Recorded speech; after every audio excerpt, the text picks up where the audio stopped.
Ms.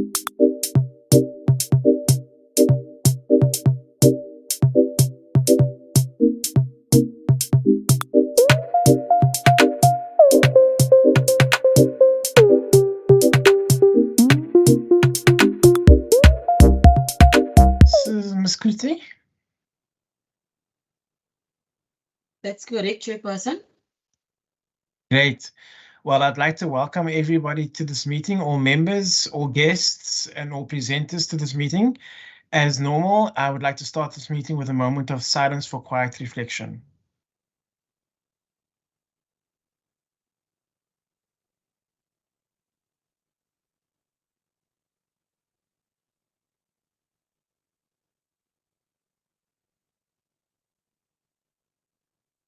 Thank you very much.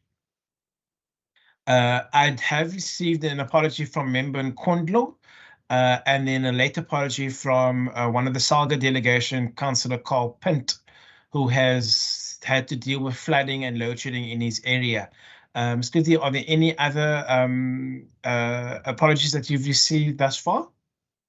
No, Chairperson, the only apologies. Thank you very much. In that case, I would like to have the members introduce themselves for the record. I'll start with myself. My name is Christopher Fly. I'm the chairperson of this committee, and I will now go in alphabetical order, starting with member van der Westerhuizen. Good afternoon, Chair. Derek America. And if it's alphabetical order in terms of name order. Sorry, it's in terms of name. In terms of name.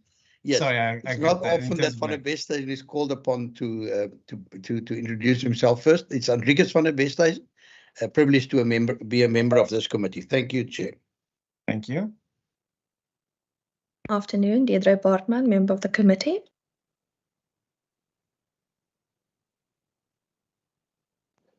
Good afternoon, Chair. Good afternoon, all members. Khalil Brankes, member of this committee. Good afternoon, Chair. Ferland Christians, member of this committee. Good afternoon, Chair. Member Kasim, member of the committee. Good afternoon, Chair. Gerard Pretorius, member of the committee. Afternoon, Chair. Isaac Mbuli Osilego. Afternoon, Chair. Kayla Murray.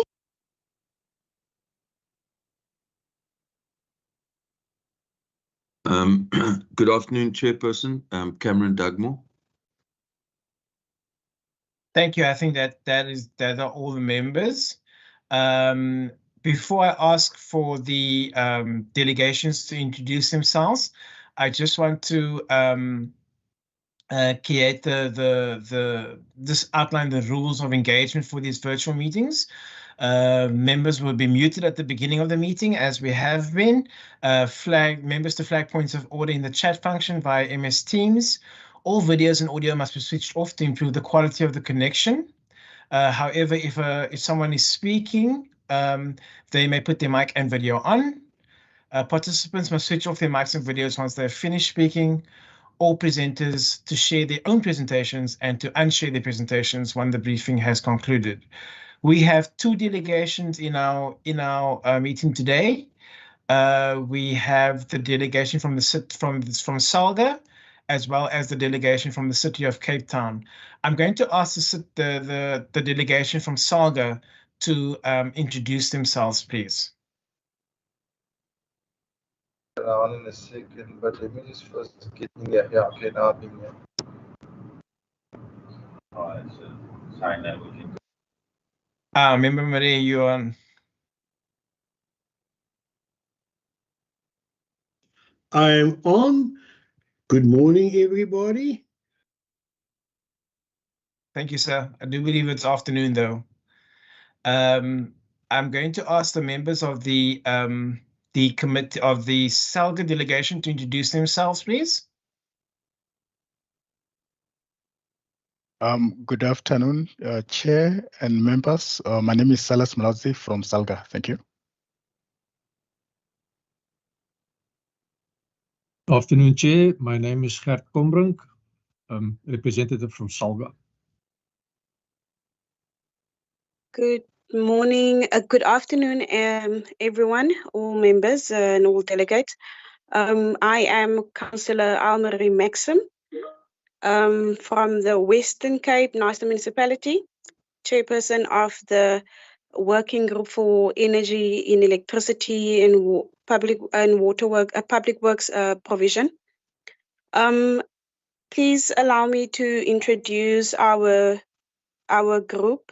Firstly, apologies. We've got apologies from Councillor Swart and Councillor Punt for not being able to be here today. Together with us, however, some of the councillors and officials have already introduced themselves. We do have Councillor Gerrit Kombrink with us. From the Salga official side, we've got Mr. Armstrong Mpele, Mr. Jean De La Harp, Dr. Silas Mulaudzi, Ms. Chantal Harry-Gobbin, Mr. Nhlanhla Ngidi, and Mr. Loyiso Njamela. Thank you very much, Councillor Maxim. I will now ask the Mayoral Committee member for the City of Cape Town's energy portfolio, Councillor van Reenen, to introduce the City of Cape Town delegation, please.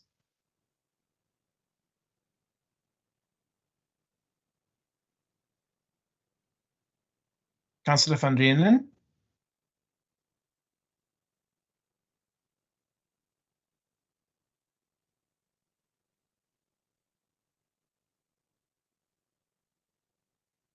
Okay, in which case, Mr. Nassib, if you could introduce the delegation, please, sir. Good afternoon, Chair, and good afternoon to all the delegates. My name is Kadri Nassib. I'm the Executive Director for Energy in the City of Cape Town. Also accompanied today by Mr. Neo Mkwane. Neo is the Executive Support Officer in the Office of the Mayoral Committee member, Councillor Beverly van Reenen. And then I'm also joined by Abdul Joseph. Abdul Joseph is our Stakeholder Engagement Manager for Energy. I don't know if Councillor van Reenen is online as yet. If so, I'm sure she'd like to introduce herself as well. And then I'm not sure if there's anybody else from the city that I've missed out, Chair. Thank you very much, Mr. Nassib. I see Councillor van Reenen is now online. Councillor van Reenen, ma'am. Yes. Good afternoon, Chairperson. Thank you very much, and good afternoon to the members. My apologies. I'm not used to using the Microsoft Teams, so it was a bit of a challenge. So good afternoon, and yes, I am Beverly van Reenen, and I am the Mayoral Committee member for Energy within the City of Cape Town. And thank you for the city's team who is present in the meeting as well. Thank you very much. Thank you, Councillor van Reenen. I must say that we did not receive the presentation from the City of Cape Town. Can you or Mr. Nassib, who's going to be doing the presentation, would you be sending it through to Ms. Kluti during the meeting, or so that the members can have access to it, or will you be sending it after the meeting? Chairperson, I'm sure that my office would have sent it because we've engaged on it yesterday. But let me ask the ED, Mr. Nassib, to, in the meantime, just send it on to Lizette again. Thank you. My apologies for that then. Thank you very much. We will now move to the next item on our agenda, which is the presentation or the briefing by Salga on the plans in place to empower municipalities to mitigate load shedding. Members, we have received the presentation and it was circulated to you yesterday. I will now ask Councillor Maxim to have any introductory remarks and then to take us through the presentation. Thank you so much. Thank you very much, Chairperson. Once again, good afternoon to you, Chairperson, committee members, the delegates and stakeholders, and all protocol observed. I'd like to take this opportunity to thank the committee for inviting Salga to give a briefing on the plans in place to empower municipalities to mitigate load shedding.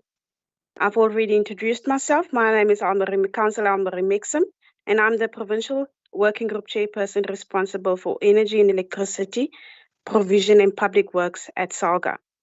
I've already also introduced our delegation. Dr. Silas Malauzi, the Sustainable Energy Specialist at SALGA, will be making the presentation. And as you say, Chairperson, it has been circulated. I trust everybody has perused it. So with your indulgence, Chairperson, I will hand over to Dr. Mulauzi to take you through the presentations. Thank you.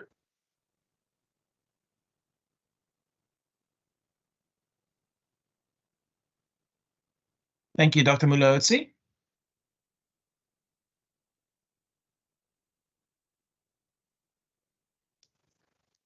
Okay, thank you very much, Chair. Basically going to take you through a number of slides around the plans in place we have to empower municipalities in order to mitigate the load shedding. Basically, in the interest of time, I'm not going to go through the content as you have highlighted, Chair, that the slides were shared with members yesterday. Suffice to indicate that energy is basically the crux, the core of any economic development, economic growth worldwide, not only South Africa, and of course, electricity, the lifeblood of economic development and growth. Hence, a lot of billions of rands are being lost on a daily basis when there is load shedding. And we all know that energy is basically the single biggest constraints on our economic growth in the country. So, Chair, we are basically concerned, highly concerned about the current electricity generation capacity challenges that we have in the country. And of course, it's having dire consequences and of course, far-reaching consequences. And this has lasted for over 2 years as we speak now. But we want to acknowledge the challenges that the country is facing. We have learned a lot of issues around the challenges that Eskom is actually facing insofar as generation capacity or generation fleet is concerned. Again, our concern as local government is that what load shedding is doing is that it is actually incentivizing the paying customers, mainly the middle and high income households, which are actually, as we speak, seeking alternative energy options. As you will know that there is a high uptake of solar PV rooftop as we speak now, which we call it small-scale embedded generation in the households or residential customers, and also in the commercial and industrial. There is a lot of embedded generation that is actually being installed as we speak, and obviously for a good reason, because there is shortage of generation capacity. It does make sense for customers to seek for alternative options. But on the other side of the very same coin, Chair, our concern is that this was actually resulting in the decline of revenue from the sales of electricity, meaning that local government is actually suffering a lot as we speak. As you know, that bulk of revenue that local government makes basically comes from the sales of electricity. And we know that some customers are actually even going off grid, which is going to be a complete loss of revenue from the local government. Nevertheless, the load shedding overall negative impact actually goes beyond the loss of revenue, which is actually resulting in a lot of damages, a lot of theft that is actually occurring, and vandalism that is occurring in our infrastructure. That is both electrical infrastructure as well as wastewater infrastructure. But the impact that local government is actually, that this load shedding is actually having to the local government is actually mainly as a result of the theft, the vandalism and the damage in the water and electricity infrastructure, the financial implication on the replacement and repair of such infrastructure, the staff members, as we know that with electricity, with wastewater treatment works, is a 24/7 operation, wherein the overtime tends to be abnormally high compared to the way it used to be before the load shedding, as well as the revenue losses as a result of unsaved energy. I will talk to this in the next few slides. So the cost, what we have done as SALGA is that we have conducted a survey last month, 2-3 months ago or so. And then we found that the cost for replacing or repairing these infrastructures that are being damaged on a daily basis, as and when there is load shedding, referring to the electrical infrastructure, the likes of transformers, switch gears, mini substation, you list all of them, is actually dire. The replacement is actually resulting from 89 licensed distributors that we got data. Per annum, they're spending over 1.5 billion rand in the replacement as well as repairing of this infrastructure. And some of the infrastructure are actually damaged due to excessive switching. As we know that these infrastructure are not designed for excessive switching, therefore this on and off is doing a lot of damage. Therefore, our estimate is that from the 164 licensed distributors, the loss that actually the cost that municipalities are incurring to replace and repair this infrastructure is actually in excess of 3 billion rand. That is our estimation based on the data that we received from the 89 licensed distributors. So this is funds that is being incurred as a result of the effect of load shedding or electricity crisis in the electricity infrastructure. Similarly, the overtime as well as payments to contractors for work that were done as a result of load shedding is actually in excess of 1.1 billion rand per annum. So these are some of the pictures, Chair and members, that we now, this is actually used to this kind of pictures. This is a daily phenomena. This is vandalism and theft of our infrastructure. This is what we wake up every day to as and when there is load shedding overnight. The 2 hours is sufficient for thugs to cause this kind of damage. This is copper dug underground. Also, this is copper dug underground, and I must give an example that the theft is actually rife. I'll give an example with one of municipalities in Mpumalanga, Msukalegwa. They woke up one day and found that copper cable underground of around 300 meters was actually stolen. So 300 meters is equivalent to 3 times soccer ground fields, which is abnormally high. Therefore, this is actually happening during the 2 hours or sometimes 4 hours of the load shedding at night, depend on the stage of the load shedding. So street lights too are not immune to this challenge of vandalism. This is actually what we see almost on a daily basis across the country, damage that occur during the hours of load shedding. So let's also look at the wastewater treatment works. Of course, there are also a lot of damages that is actually occurring on a daily basis as and when there is load shedding. We've got a total of 144 wastewater authorities in the country. So the data that we received from 75 of these 144 is that the cost that they have incurred in one financial year to repair the infrastructure that is damaged during the hours of load shedding is actually almost 500 million rand in a financial year. This is the cost from the 75 wastewater authorities that we have received. One of the municipalities in Eastern Cape, rather, they woke up one day and realized that one of their wastewater treatment works was cleaned up. So they were actually seeking for approval from the Department of Water and Sanitation for 17 million rand to repair such infrastructure. So as wastewater treatment works as well as water purification plants are actually 24/7 operation, and they do need power for them to operate. Municipalities across the country have spent a lot of money in terms of procurement of backup generators or gensets that amounts to almost 500 million rand. And we know that genset will require fuel to actually power up the infrastructure. So around 500 million rand in a financial year was actually spent on the procurement of fuel for this genset. So overall, chain members, when we look at the cost that municipalities are spending in the wastewater treatment works as well as water purification plants for repairing of the damage as a result of vandalism, for the procurement of genset once off, as well as for the procurement of fuel, it amounts to almost 1.5 billion rand. This is actually from 75 wastewater authorities across the country. So our estimation is that from a total of 144 wastewater treatment works, or sorry, water service authorities, the cost actually exceeds 3.5 billion rand. And all this is mainly things that actually procured as a result of load shedding. That is the effect of load shedding is having a far-reaching consequences. So this is also one of the wastewater treatment works that was heavily vandalized. But all in all, this is what we see on a daily basis, Chair and honorable members.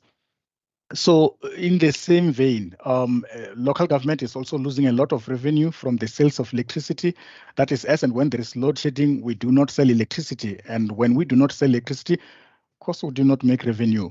So the loss from 8 metros across the country, we talk of a figure per annum of 6.4 billion rand that we lost because we did not sell electricity in those hours where there was load shedding. So from around 156 licensed local municipal distributors, the loss is in excess of 17.8 billion rand. So we talk of a total of around 24 billion rand that local government is actually losing, which you call it loss on the unserved energy. That is the rent per kilowatt hour that is placed on a unit of energy that is not supplied due to load shedding. So this loss is actually exclude the loss from the customers that are actually going off grid as we speak. And it also excludes the partial loss from customers that are installing embedded generation, which we know that they're going to consume almost half of what they used to consume. So the loss is actually much higher than what we thought. So this is actually some of the impacts that the load shedding is actually having. I'm not gonna, okay, well, the issues around, the business losing revenue, the jobs that are being lost every day, the closures, some of business are actually relocating, some are closing down. And sadly, when businesses are closing down, we tend to have the unemployment goes high. As a result of that, the customers or households ended up not paying the municipal accounts, which we know that it directly affects the municipal revenue. And then the issues around noise pollution as a result of diesel generators that are being used in different businesses, in any mall, anytime there's a portable generator outside in a salon or in any store, that is always ready for the 2 hours or 4 hours of load shedding. So lots of pollutions and high operating cost that makes business ended up being unprofitable as a result of load shedding. So also, what is worse is that there is criminal activity reports that we have received, especially during the long hours of load shedding, stage 6. Given example being Pulukwani, where the community police forum did patrol one night and caught a thug red-handed with a copper, took a thug to the police station, but 3 days later, the thug was actually out. When they asked, they were told that there was no sufficient evidence. So we are also frustrated with the system in the country that actually, in one way or another, does have some level of protecting the thuggery elements. So the damages in the electrical equipment, the traffic congestion, especially in the CBDs, is actually some of the impact of the load shedding that we see on a daily basis as and when there is load shedding. But given the loss in the economy in the city of Tshwane, in the city of Joburg, we see Tshwane 250 million rand per day in different sectors, such as agriculture, mining, and so on. Joburg actually loses over 20 billion per annum as a result of load shedding. So the implication is actually that municipalities are actually not becoming not viable, and the rate in which the energy crisis is occurring is actually making municipal unsustainable. The loss of revenue, the loss of infrastructure, the expenditures that I basically indicated in the past few slides, the increase in the unemployment rate, which talks to poverty, as well as the customers that are unable to pay the municipal taxes and rates, and hence the increase in the number of indigent as a result of job losses. So I also want to sensitize members that as much as I spoke about the losses, the losses of revenue from unserved energy. There is also a potential, I will call it potential, of further losses of revenue. That is in a situation where if the prepayment meters are not reset by November 2024, what is happening is that all these prepayment meters that municipalities are actually using, as well as ESCOM, by the way, they will stop dispensing electricity on the 24th of November 2024, precisely because they are based on a technology called Standard Transfer Specification. It's actually going to run out of range next year, 2024 May. Municipalities will need to what we call reset the meters, all prepayment meters that are based in this technology. So we only have how many 16 months left as we speak now, or today, 480 days to be specific, to November 2024, which means meters will need to be reset. Nevertheless, this is the project that we are busy working on as SALGA, engaging all municipalities across the country and of course Western Cape. So given the dashboard in the province, just to sensitize honorable members and chair as well as colleagues, is that in the Western Cape, we have got a total of just over 1 million number of prepayment meters that are based on the Standard Transfer Specification technology. They will need to be reset by November 2024. The meaning is that if they're not reset, they will basically stop dispensing electricity, and that will basically be a loss. And West community members will know what they always do when there is no electricity, let alone if they happen to know that we knew that meters needs to be reset and we did not do that. But out of this, just over 1 million in the Western Cape, almost half, around 167,000 have been reset so far or to date as we speak, which translates to around 45% of this number. Yet we're left with 16 months. And of course, we're comfortable that all meters in the Western Cape will be reset. But to date, the outstanding is 573,000 meters, which translate to around 55% of these meters in the province. What needs to happen, or the average number of meters that will need to be reset per day between today and November 2024 is just over 1,000 of these meters to be reset per day. It's a process that is done manually. Many municipalities, as you can see, 45% have already been reset. They're actually embarking in this project, and we are optimistic that we shouldn't have any challenge in the province in terms of this. Nevertheless, it remains a potential revenue loss if some of the municipalities do not complete this project by November 2024. So just to give a flavor of some of the top 5 municipalities with the highest number of meters, I thought perhaps this will also be beneficial to members. City of Cape Town is the one with the highest number of these prepayment meters, just below 700,000 in number, followed by George with 50,000, Mossel Bay 40,000, well, Drakenstein 40,000, Mossel Bay just over 35,000, and Stellenbosch with 31,000. And the good part of it is that all these municipalities are top 5 with the highest number of meters. They've already started, or they are, as we speak, resetting the meters. No wonder we keep on saying we are optimistic that in the province, all the meters will be reset by November 2024. So this is just the number of outstanding meters this side, which we keep on monitoring. We do have a dashboard that we keep on looking and checking as to what's the progress, how far municipalities are. And we believe that this potential revenue loss will be arrested far before the closing date, before the deadline, of November 2024. So, Chair, let's look at the plans that we have to mitigate the impact of load shedding.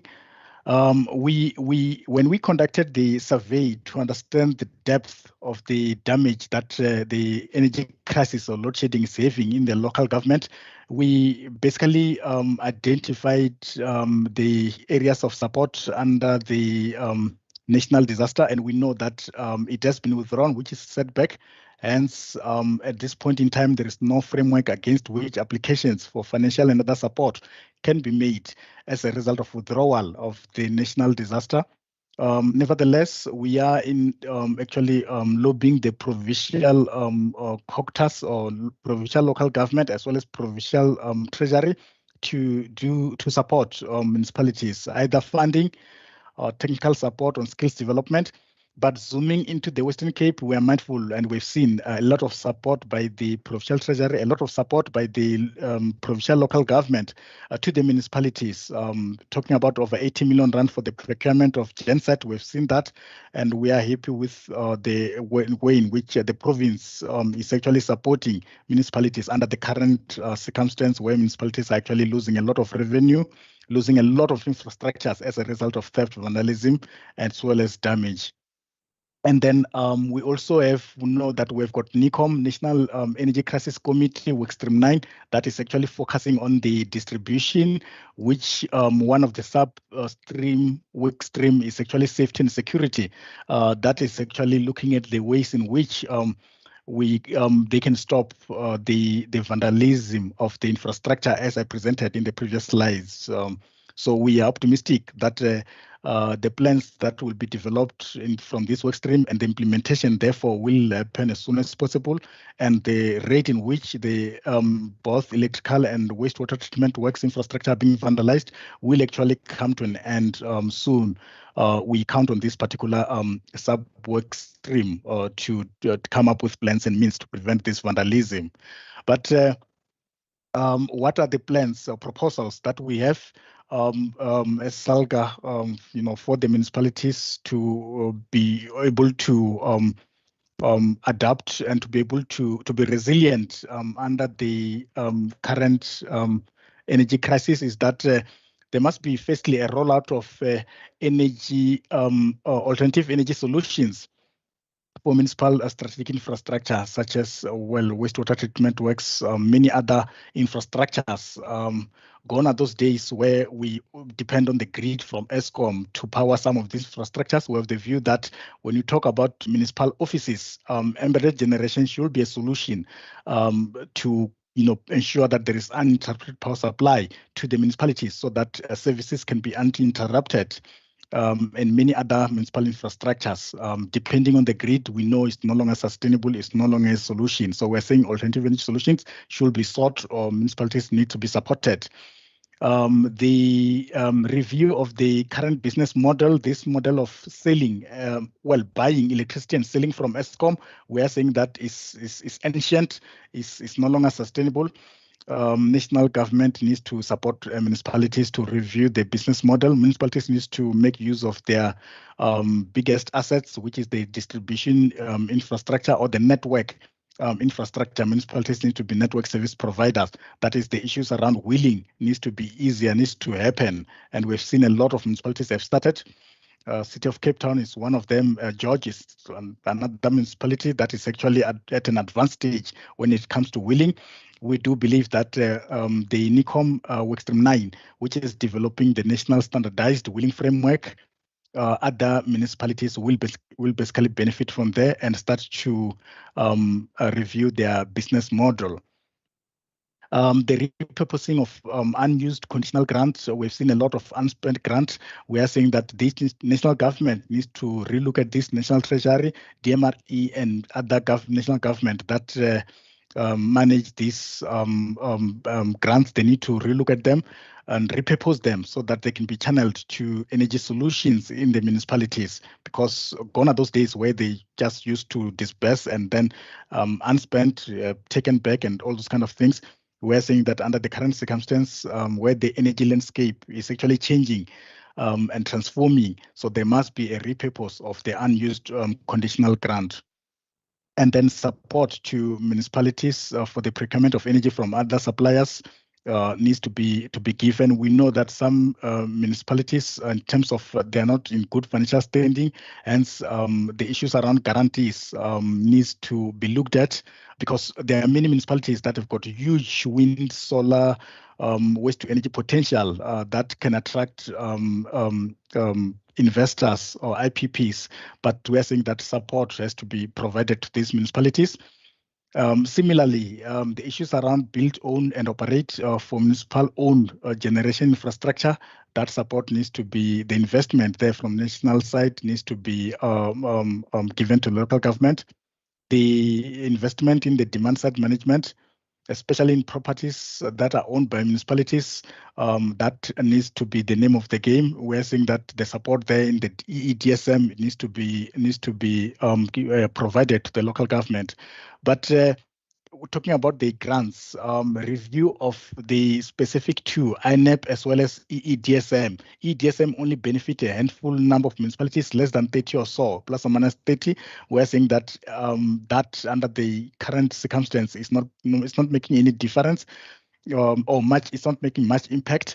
Rather, there needs to be a review so that all municipalities can benefit from EEDSM, can implement the demand side management measures.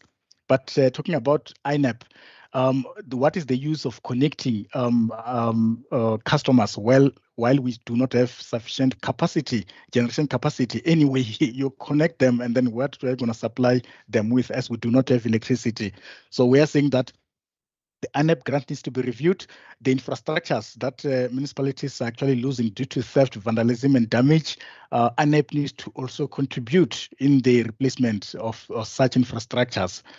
And then the support to municipalities in terms of wheeling. We have seen this through the NICOM Workstream 9. Issues around wheeling is being looked at. The standardized framework is being developed as we speak. We're quite satisfied in terms of support on the wheeling, because this is another revenue stream where municipalities will actually make use of their infrastructure instead of just buy electricity from Eskom and sell to customers. So special grants to install energy packages. We are mindful of the fact that there are areas that we all know that is actually dominated by non-paying customers and actually saving a lot of non-technical losses. And we're saying that maybe we need to look at this differently. Instead of using INEP to connect, we need to look at ways in which we can install alternative energy package for this settlement, so as to avoid the non-paying as well as the non-technical losses. Then INEP can be repurposed for this particular item.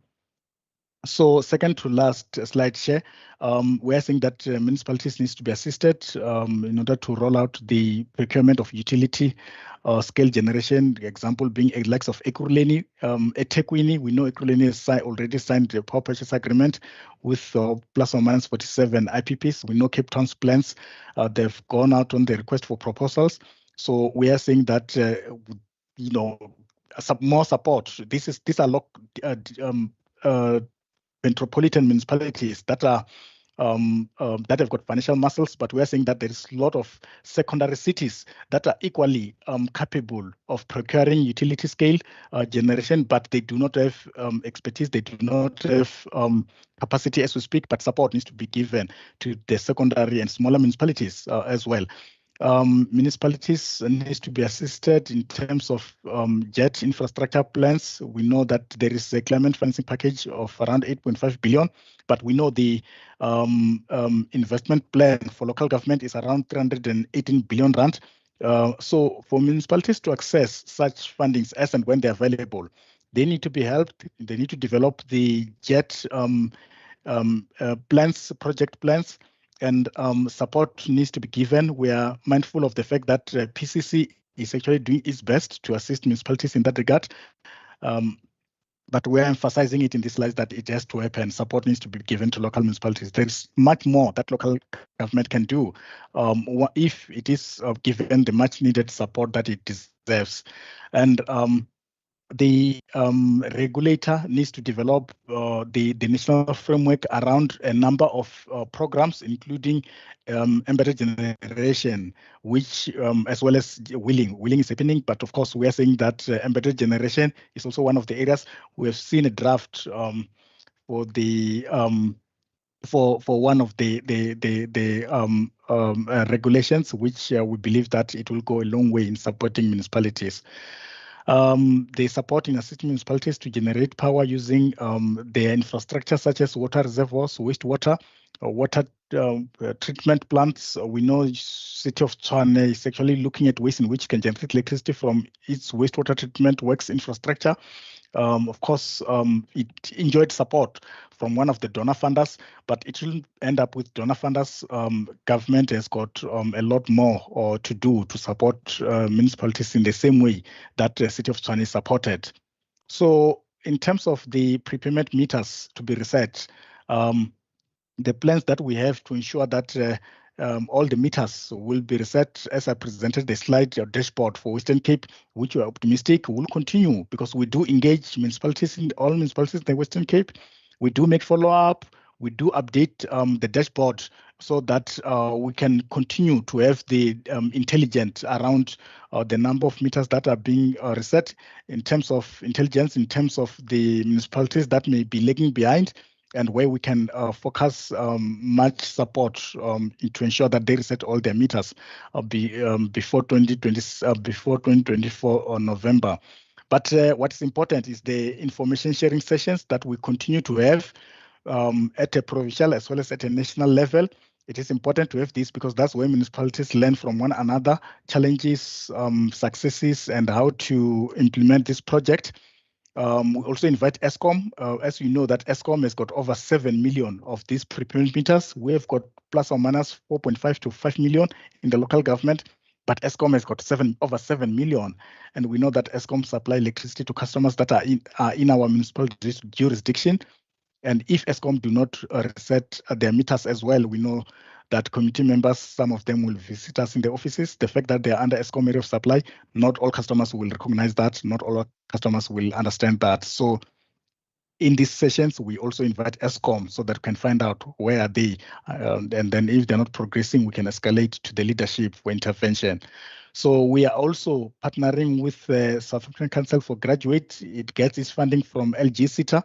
A number of graduates are being allocated to various municipalities as we speak to assist municipalities to be able to reset all their prepayment meters. So these are the plans that we're having in place, but we'll continue to have a regular workshops, regular sessions with all municipalities, with specific municipalities to ensure that all the meters in the province are actually reset by November 2024. So in conclusion, Chair, we're actually saying that the cost and the loss that municipalities are incurring as a result of energy crisis is highly unsustainable, is highly unaffordable. And it cannot carry on like that. All this support that we've indicated needs to be implemented. National provincial government needs to provide such needed support so that municipalities can be able to build up resilience and adapt under the current energy crisis. And we are saying that the effort, yes, national and provincial and local, all spheres of government needs to have collective effort. Section 54 of the Constitution needs to actually be strengthened so that local government can be supported, and will continue to play a strategic role to ensure that local government fulfill its developmental goal. But overall, the partnership will continue with partners to build capacity and resilience in the local government. A lot of capacity building programs that we are implementing in the sustainable energy area, which we believe it is helping municipalities a lot in terms of adapting to the current energy transition in the country. So we implement this support through various ways, from training, capacity building. A lot of Western Cape municipalities have benefited from embedded generation program. The wheeling, as we are talking about, we are providing a lot of support. A number of municipalities are developing their wheeling guideline. We have developed a wheeling template or toolkit precisely for municipalities to be able to develop their own municipal wheeling guideline. Advisory services that we offer, the knowledge and information sharing sessions, the hands-on support. So these are all support that we're offering as SALGA, but we know that local and provincial and national government also do need to play a role so that municipalities can be able to adapt under the current energy crisis. So that's all from our side, Chair. Thank you very much. Back to you. Thank you very much, Dr. Malaotsi, for that very concise and thorough presentation. Members, before I open for questions, there's just a couple of things that I just need to bring your attention to. Number one, Member Maseko has joined us as well. Member Maseko, if you can just introduce yourself for the record.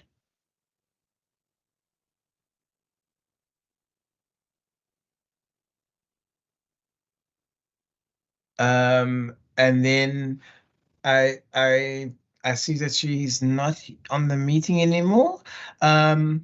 But then also, I beg your apologies, members, but for some reason, the City of Cape Town's presentation went to the junk mail folder of Ms. Kluter, and we've now subsequently distributed to you via your email, so it should be in your email box. Thank you very much, members. I will now take questions for the presentation. I see member Dagmore. I will ask that we ask 3 questions per member for this round so that we can give everybody a fair chance. Members Dagmore, members van der Westerhuizen, Maree, Seleko, and Kasim. I'll take those 5. Member Dagmore? Thank you very much, Chair, and also to Salga for the presentation. In the presentation, it was said, and I quote, "Billions are lost every day." Now, could that statement, I would request that that statement is clarified. I think I'm very concerned when there are statements made. I know that there was a mention of a survey, but could the presenter and Salga please clarify when they say billions are lost every day? I mean, is it 1 billion? Is it 3 billion? Is it 5 billion? So is that 365 times 5 billion? You know, I think we really need to be specific. Secondly, there was a statement made about high uptake, you know, from middle-class families. Could we get an exact figure on that? What exactly does high uptake mean? How many households have taken up the opportunity of solar and selling back into the grid? This was a national presentation, as I understand it. So could we have the figure of uptake for the Western Cape and then also nationally? And then finally, for now, if we could just get maybe, you know, a commitment to share the survey which Salga conducted, you know, which talked to issues of replacement of infrastructure, theft, and so on. I do have another 2 questions, Chair, but I will reserve those 3 for now. Thank you. Thank you very much, Member Dagmore. Member van der Westerhuizen? Thank you, Chairperson, and I want to join you in congratulating Mr. Molotsi for his presentation. Really a lot of information that he has shared with us. Yet there are 2 aspects which I was hoping that he would be able to emphasize a little bit more. And unlike the Honourable Dagmore, I do not doubt the negative effects and the billions lost due to load shedding and the lack of electricity in this country. I think you know, it would be in our everybody's best intention to get the economy growing again, and we know that load shedding is hampering our economy. And I want to make the statement that it will even benefit our municipalities if we can get the economy to grow again, and therefore have uninterrupted electricity supply to be able to achieve that. Now, the one aspect or 2 aspects that I believe I would have loved to hear a little bit more. The first one is the can I almost call it unmeasurable losses due to staff not being able to work due to load shedding. We know computers require that, and we know that quite often municipal head offices and so on, they do have backup power supplies. But there are so many satellite offices where the public go to for assistance, which don't all have. And this is at municipal level, but this is also at provincial level. I can just imagine schools that are without electricity. I can just imagine clinics without electricity. And I can just imagine also offices like Home Affairs and Deeds offices and so on. So my first question is then, in order to try to ensure a constant supply of electricity. The first one is, should Salga not be assisting municipalities by determining or researching and assisting them to determine tariff policies, particularly for the buyback of electricity from embedded electricity generation. I believe even if we can just have a 3-year window period, where municipalities will really encourage those that can invest privately in electricity generation. And yes, it benefits the rich, but we know that a constant supply of electricity will benefit all of us.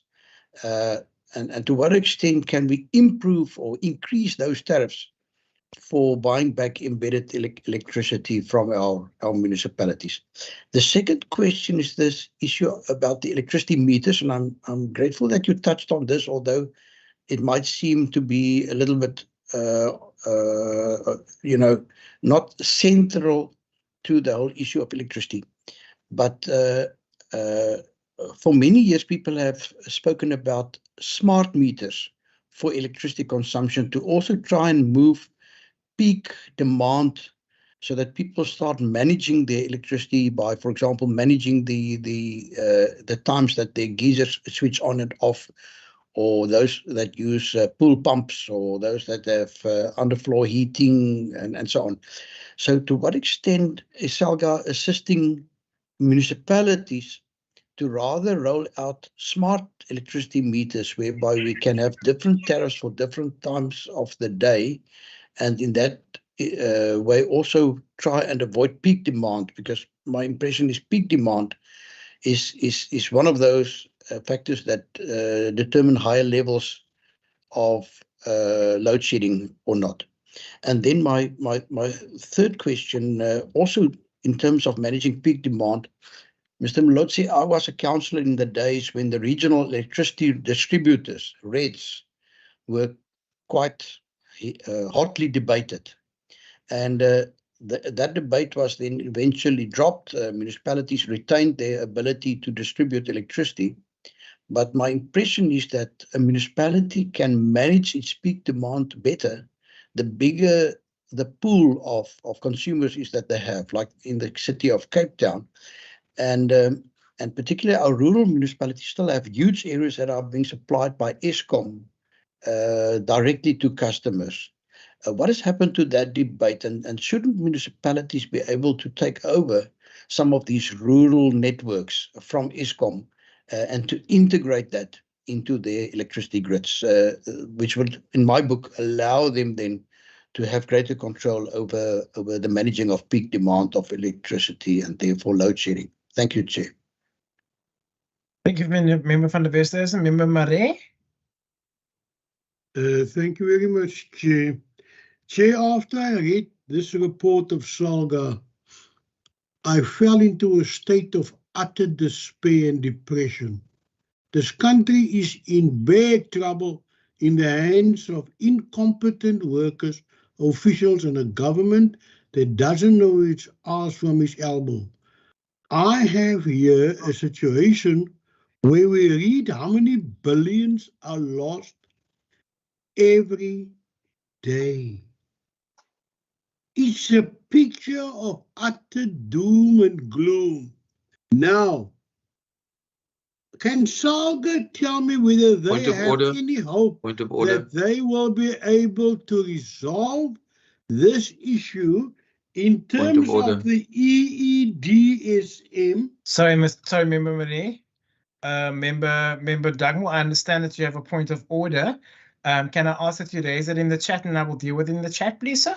No, Chair. I think it goes to the rules and the procedures that you outlined. I mean, you chairing this, so effectively you are representing the legislature, and Mr. Marais has just used a what can only be described as a swear word. And I wonder if it's parliamentary. I wonder if it's guy.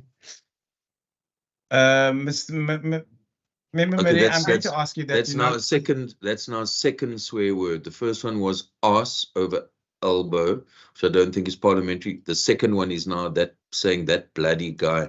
I just don't think this helps this debate at all. I don't think we have to reduce this legislature to a place where people use expletives. Thank you, Chair. I'd like you to rule on this.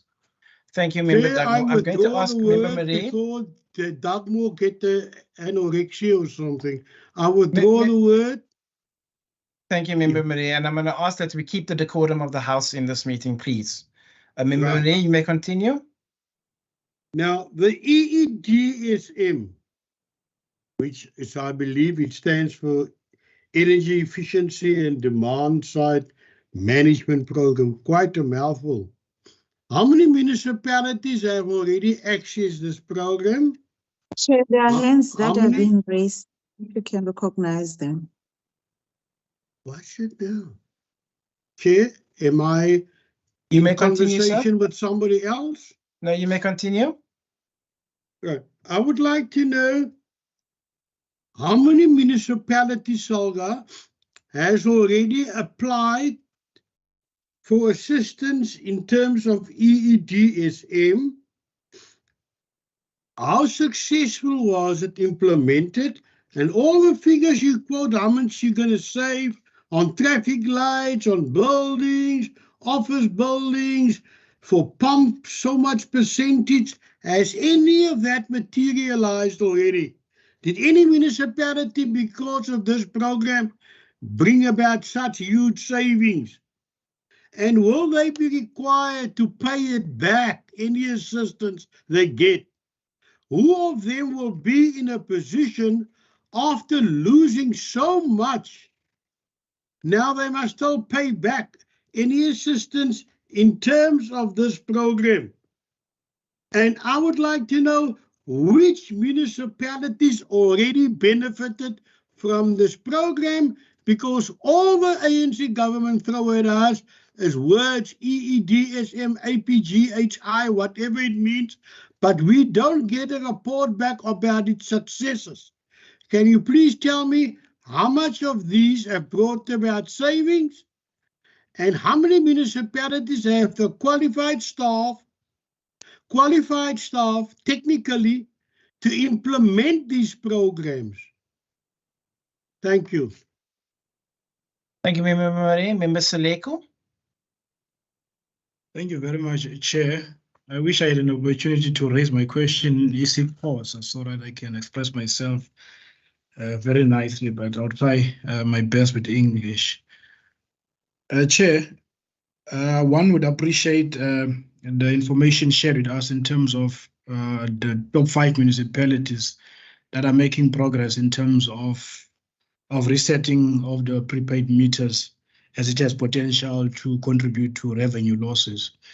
But what is lacking, and what I would like to hear from SAGA, is that how many municipalities, especially from the rural areas, that are already struggling to in terms of their debt collection percentages that is below the norm, that are at risk in terms of this particular process of the resetting of prepaid meters, and if there's any concerns or that we should be worried of.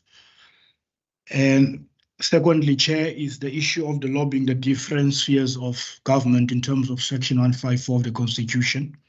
I would just like to know whether there has been any engagements in that regard, and if there is or there was, how many engagement has been there, and what has been the potential,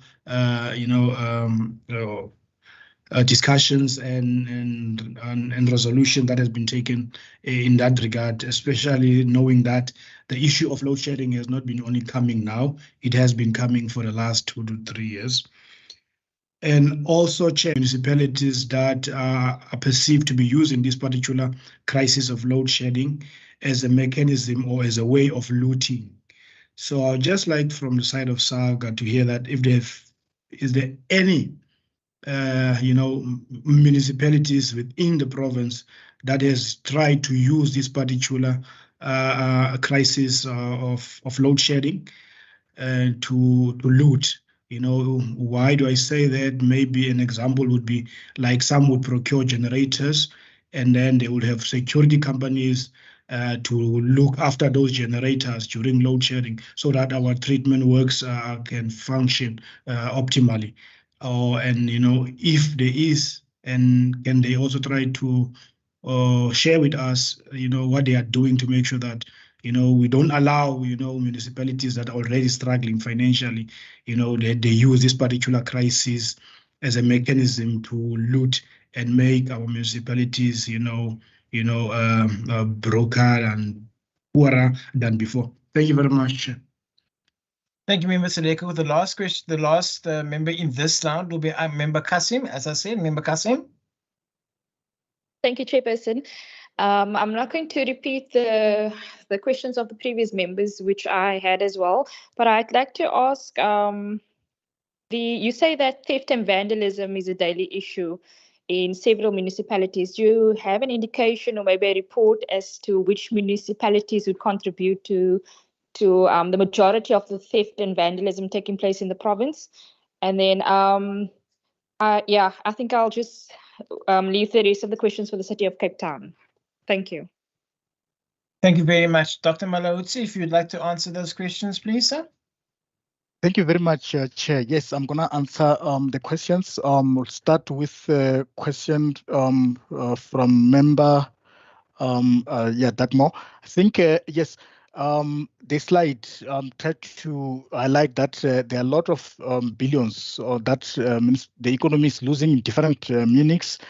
As you can see, that some of the figures from some of the metros, it goes to as far as over 250 billion rand per day. But I do acknowledge that Member Datmo will need some sort of report that actually detail more than just a figure.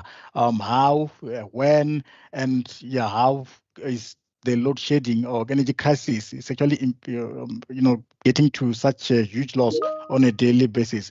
The report that it will need, I think there is a study that was conducted by one of the academic institutions, which I will source that and engage the Secretariat in terms of sending the report through. The other question from Member Datmo was the high uptake of embedded generation. What are we actually doing as SALGA for that, to support for that? We are in a process of, or he needs exactly the figures. When you say there is high uptake of this embedded generation, we are developing a status report on the small scale embedded generation. The previous one was for the year 2021, which is outdated. We are actually updating it for the year 2022 report. It will be available. Nevertheless, there is lots of residential customers, commercial and industrial customers that continue, Dr. Malotsi. That yes, Sure. that are installing this. Sorry, I'm trying to see who's on there. Is it Member Dagmo? Member Dagmo? Yeah, Chair, sorry, I don't want to interrupt the I don't want to interrupt the response, but I just want to check with other members.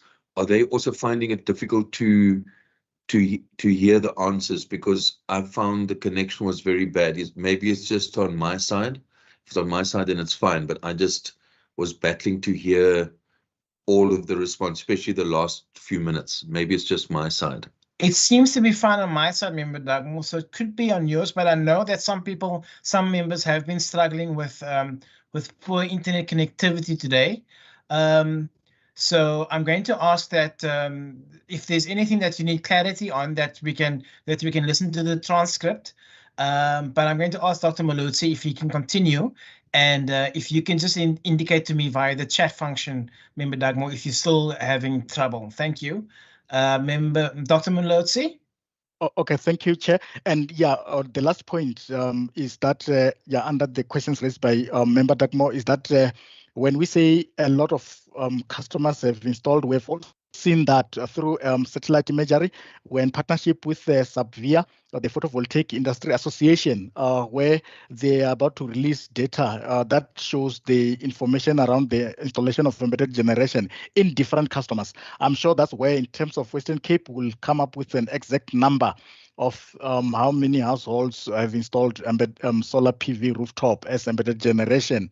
And again, the data that were collected from all municipalities across the country and as well as in the Western Cape will also give that information to answer to the question raised by Member Dagmore. Member van der Vesthuizen did ask about the unmeasurable losses, which is true. That staff members in many municipal offices, provincial government, national government departments, they are unable to work when there is load shedding, and hence there is no service happening. So one of the resolutions or recommendations that we've made is that municipalities need to consider installing embedded generation solar PV rooftop in the municipal infrastructures, precisely to address the question raised by the honourable member, so that the municipal services, provincial government or national government department services can continue uninterrupted, because the embedded generation will still supplying electricity, even though there is load shedding. The other question was, should SALGA not considering assisting the municipalities in determining the SSG tariff, small-scale embedded generation tariff? Yes, we do have a program called Embedded Generation Development Training that we have offered to, I think, is over 100 municipalities to date. We've done this in the past 6 years or so. A lot of municipalities, as we speak today, they do have feedback tariff. They do have what we call the basic charge, which some of them have already implemented this embedded generation program. That's why many municipalities, when you want to install solar PV rooftop for your own consumption, you need to register, you need to apply, and they need to approve, and they need to then reimburse you when you then feedback surplus power back to the municipal distribution infrastructure. So we are providing support in that regard, honourable member, in terms of small-scale embedded generation tariffs. The question around the STS standard transfer token identifier rollover, the resetting of the meters, smart meters. How is SALGA assisting municipalities? Good question. So in terms of smart meters, there are many municipalities that are actually now replacing the old meters, prepayment meters, because they know that they need to be reset and they are old. So I'll give example with Buffalo City in the Eastern Cape. They are actually replacing their current prepayment meters with a smart meters, which are actually now based on a date, which are on a base date of 2014, meaning that they will have been reset. This TID rollover, it won't affect them. So some municipalities are replacing with the smart meters. Of course, some are not due to the cost associated with smart meters. But of course, we do encourage municipalities to consider smart meters, as Honourable did highlight that smart meters are quite smart in a way that you're able to manage the load at a given time in order to manage and minimize the consumption.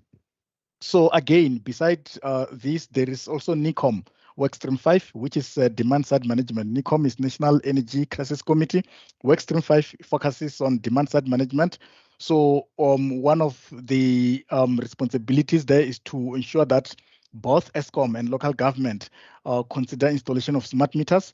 There are targets by 2024. I think in the local government, there is a certain figure, 1,005 or so, a certain figure of meters that must be on a smart meters. ESCOM 2 has got its own target to ensure that by next year, 2024, some meters must be smart meters. So there is the whole drive of promoting that municipalities consider installing smart meters. Nevertheless, we're well aware of issues around cost, issues around the local content, manufacturing, and all those kind of things. But Workstream 5 is actually doing that.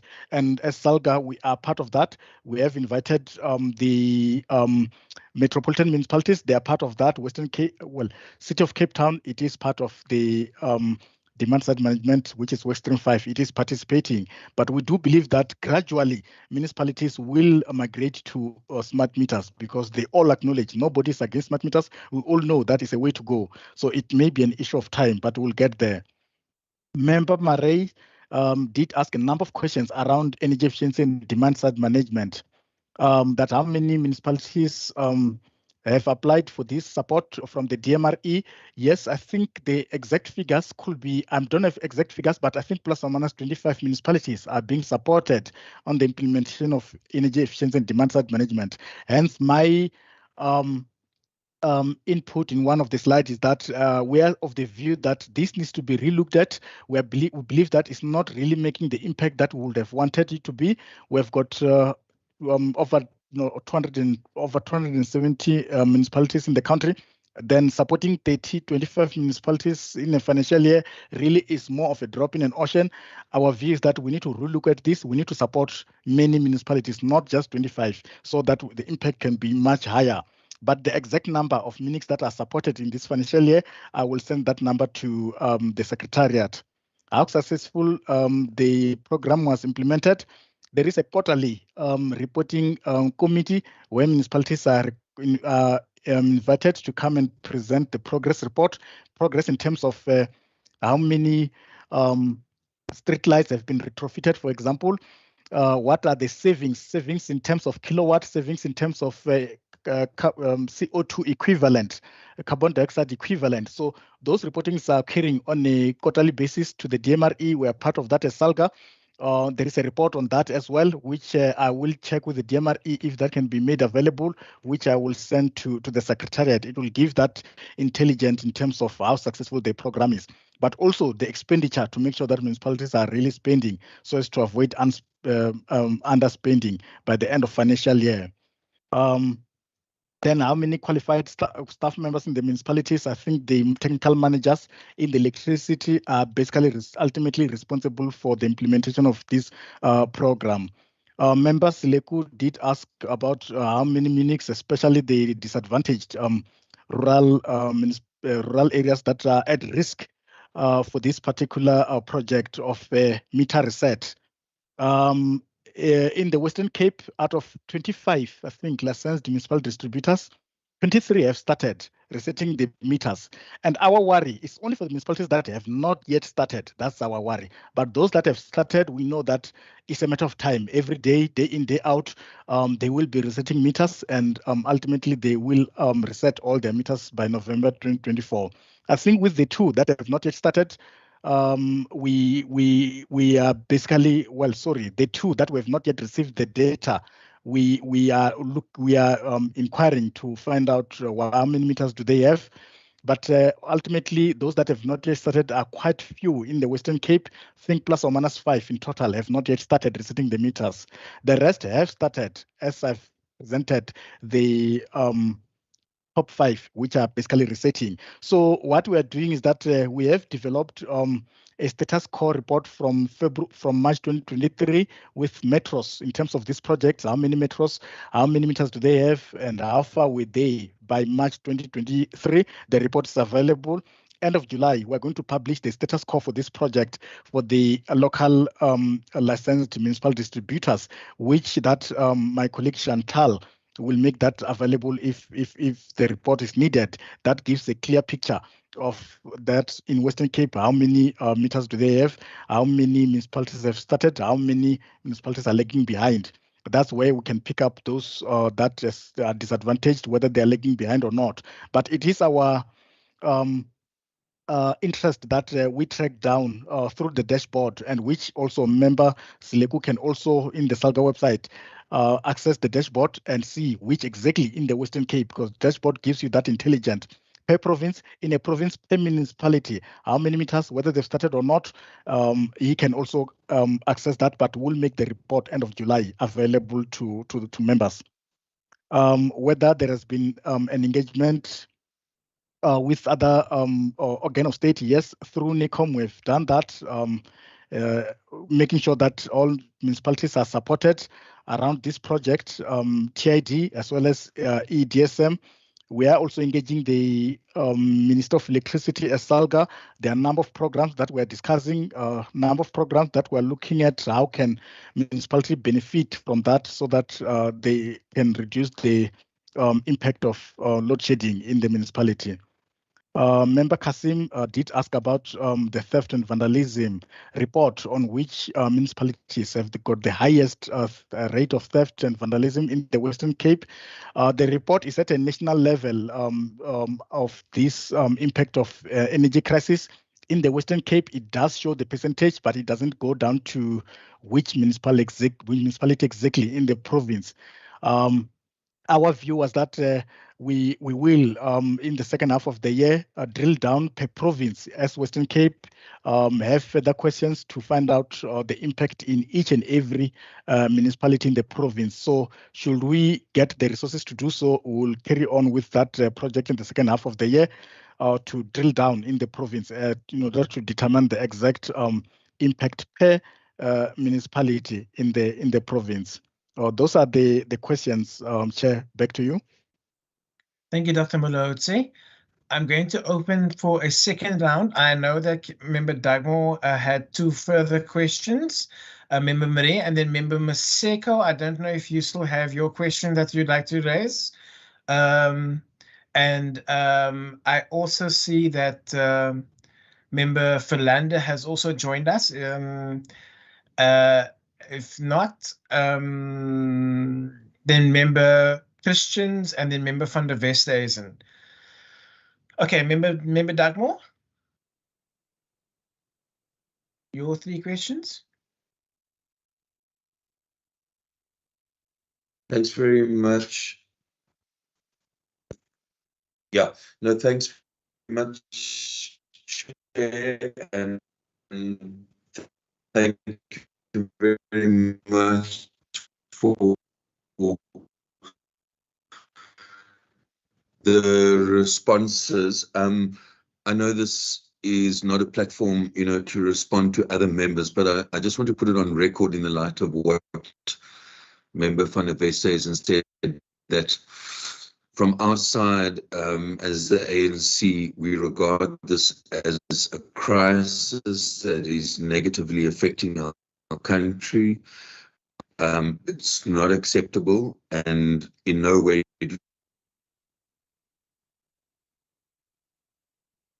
Member Dagmore, you are breaking up a little bit.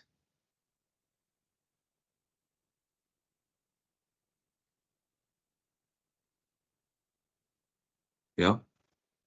Okay, I can hear you Chair? now. Yes, Chair. Hello. Yeah, I can hear you now, Member Dagmore.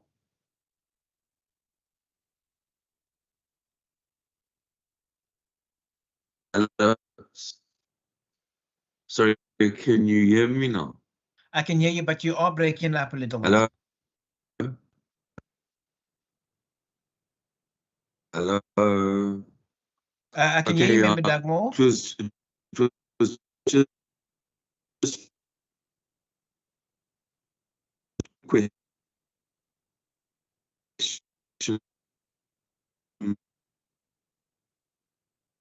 on, the thing of this, because clearly we understand why people are seeking alternatives such as solar, but obviously the impact of that in revenue is then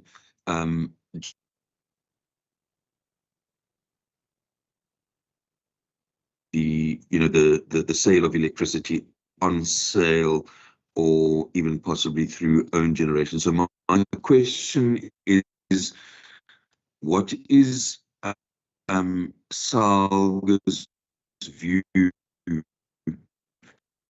on as impact of more uptake increases in regard to solar,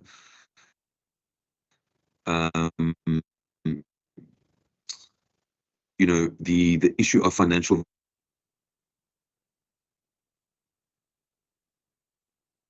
then clearly will not receive revenue that they may have done through on sale. And then linked to that, does SALGA have a view about the fact that the city of Cape Town without NERSA approval, be increased their surcharge. I mean, is this something that SALGA approves of when a municipality? The issue of prepaid meters was mentioned, and while understanding the need for revenue, we have a situation in the Western Cape where many indigent households who have to pay over and above the indigent support which they get, then go and buy or try and buy electricity for, say, 100 Rand, and because they may have a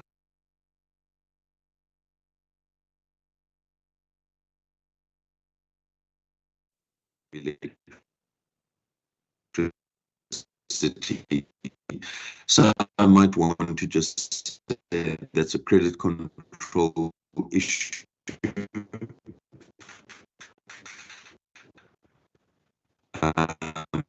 Whereas the reality is the impact of that on the poor is huge.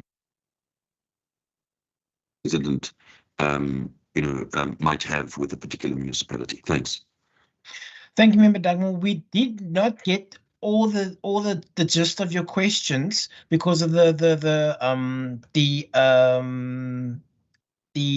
signal that maybe come from your side. Can I ask you that that you mentioned you write out your questions in the chat for the record, so that we make sure that your questions are heard and then your questions can be answered if that's possible. I will go now to Member Murray. Thank you, Chair. Chair, I want to ask SALGA, you are also allowed to attend NCOP meetings. I'd like to know the following now. Are you there to protect the municipal interest, and by implication that of the ratepayers and tenants? Will ratepayers be expected to finally absorb all the losses incurred by Eskom's failure? Do you foresee as an organization that in the end it will be the ratepayers and tenants who will have to pay up through increased tariffs to make up for the losses that is caused by the implosion of Eskom and its failure to deliver electricity to this country? And what are you going to do about it if that comes on the agenda of municipalities? That they will have to increase the tariffs dramatically to recoup losses. Thank you. Thank you, Member Christians. Chair, I also have bad connectivity, so I don't know if the questions have been answered or not. But maybe just, and a lot of questions has been asked, but maybe just the question. They said they reset all the meters. So by November, I think he said by 2024 that all the meters must be reset. Is there a plan in action if, and I believe, the amounts of the municipalities and Eskom is huge. Is there a plan if they see that they cannot make it for the due date to get more people involved? Because we know the consequence of that is that people will sit without electricity. Is there interim measure? I'm going to leave the question there because a lot of questions we answered and the network is not so good. So I don't know if that was answered. Thank you, Chair. Thank you, Member Christians. Member van der Westhuizen. Thank you, Chair.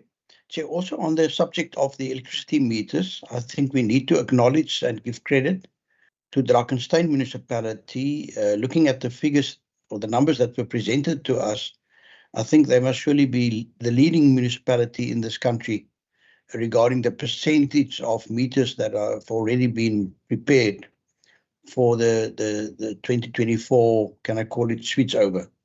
So firstly, just I think it's important that we acknowledge that, and also that most of our bigger Western Cape municipalities have already progressed quite well with that. Back to the whole issue of load shedding, the augmentation of electricity generation, etc. I believe that one of the biggest incentives for people would be if they know that their cooperation will lead, or their investment will lead to lower levels of load shedding for them, their neighbors, and their fellow residents in that municipality. So to what extent would SALGA be able to negotiate on behalf of municipalities to qualify for lower levels of load shedding, should those municipalities be able to either bring additional generation on board, or secondly, being able to manage manage down peak demand, etc. Because I think, if the residents of, say, Drakensberg know that, cooperating with the municipality, cooperating with what is needed, would eventually benefit all of them in that area, that they would then be able to make some sacrifices and investments in order to have some form of relief, such as what we've seen with the city of Cape Town, which is not really bringing additional, the low level there is apparently not due to the investment in additional generation capacity, but the fact that they are able to manage their peak demand through the Steenbras hydro scheme. So that is my question to SALGA. To what extent can you, as a very strong voice, negotiate with municipalities, with SALGA, to have that kind of relief? And in asking that question, I'm also referring to Frankfurt in the Free State, where they have that private power producer, which is producing some 3.9 megawatts at peak capacity, with the town, consuming, I think, about 6. And then, unfortunately, they were not experiencing lower levels of load shedding, despite them having brought on board a private partner. And I think that is perhaps something that we should be pursuing on behalf of all municipalities, but particularly now for us here in the Western Cape. Thank you, Chair. Thank you very much, Dr. Mulaudzi. Thank you very much, Chair, and I really appreciate the questions, good questions from honorable members. I'll start with the question by Member Dagmore. Our view as SALGA on the impact of increase or uptake of embedded generation insofar as the financials of the municipalities are concerned. And that's what we actually have always said, that the uptake of embedded generation is actually unavoidable.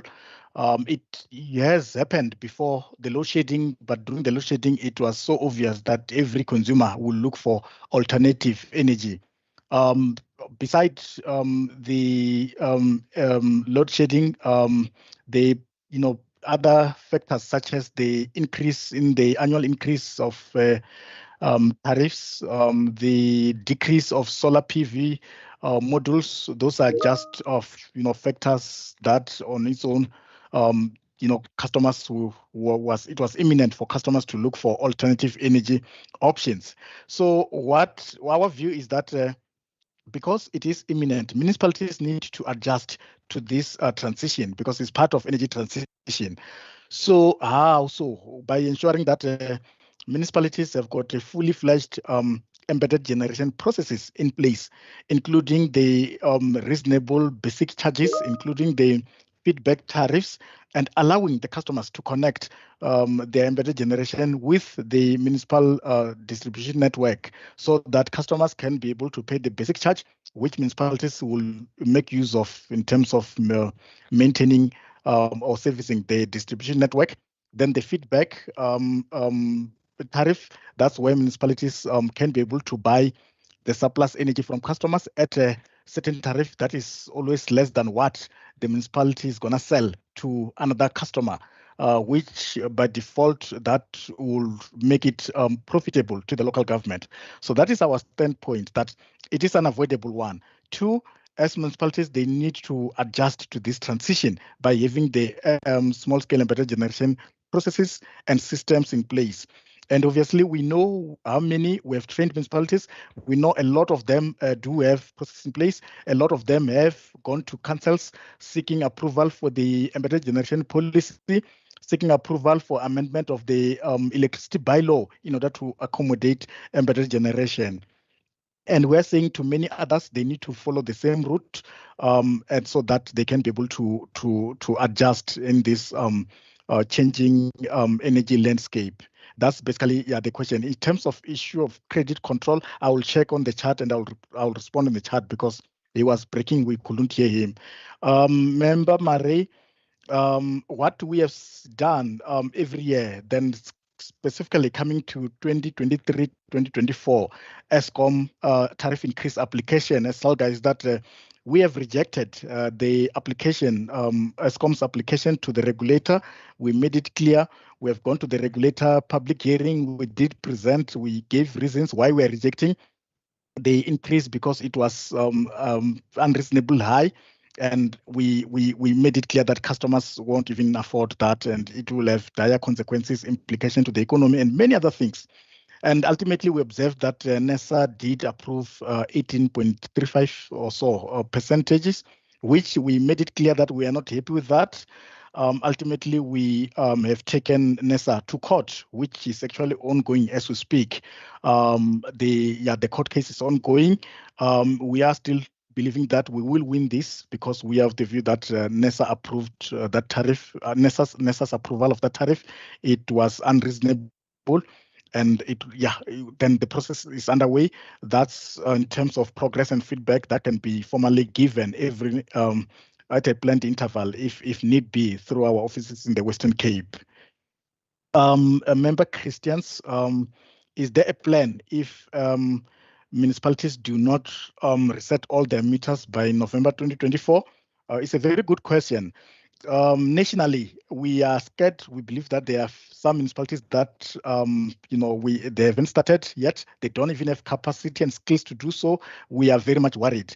Then zooming into the Western Cape, at this point in time, from the data that we've received, we're optimistic that municipalities in the province will reset all their meters. But of course, it's June now. It's mid-June.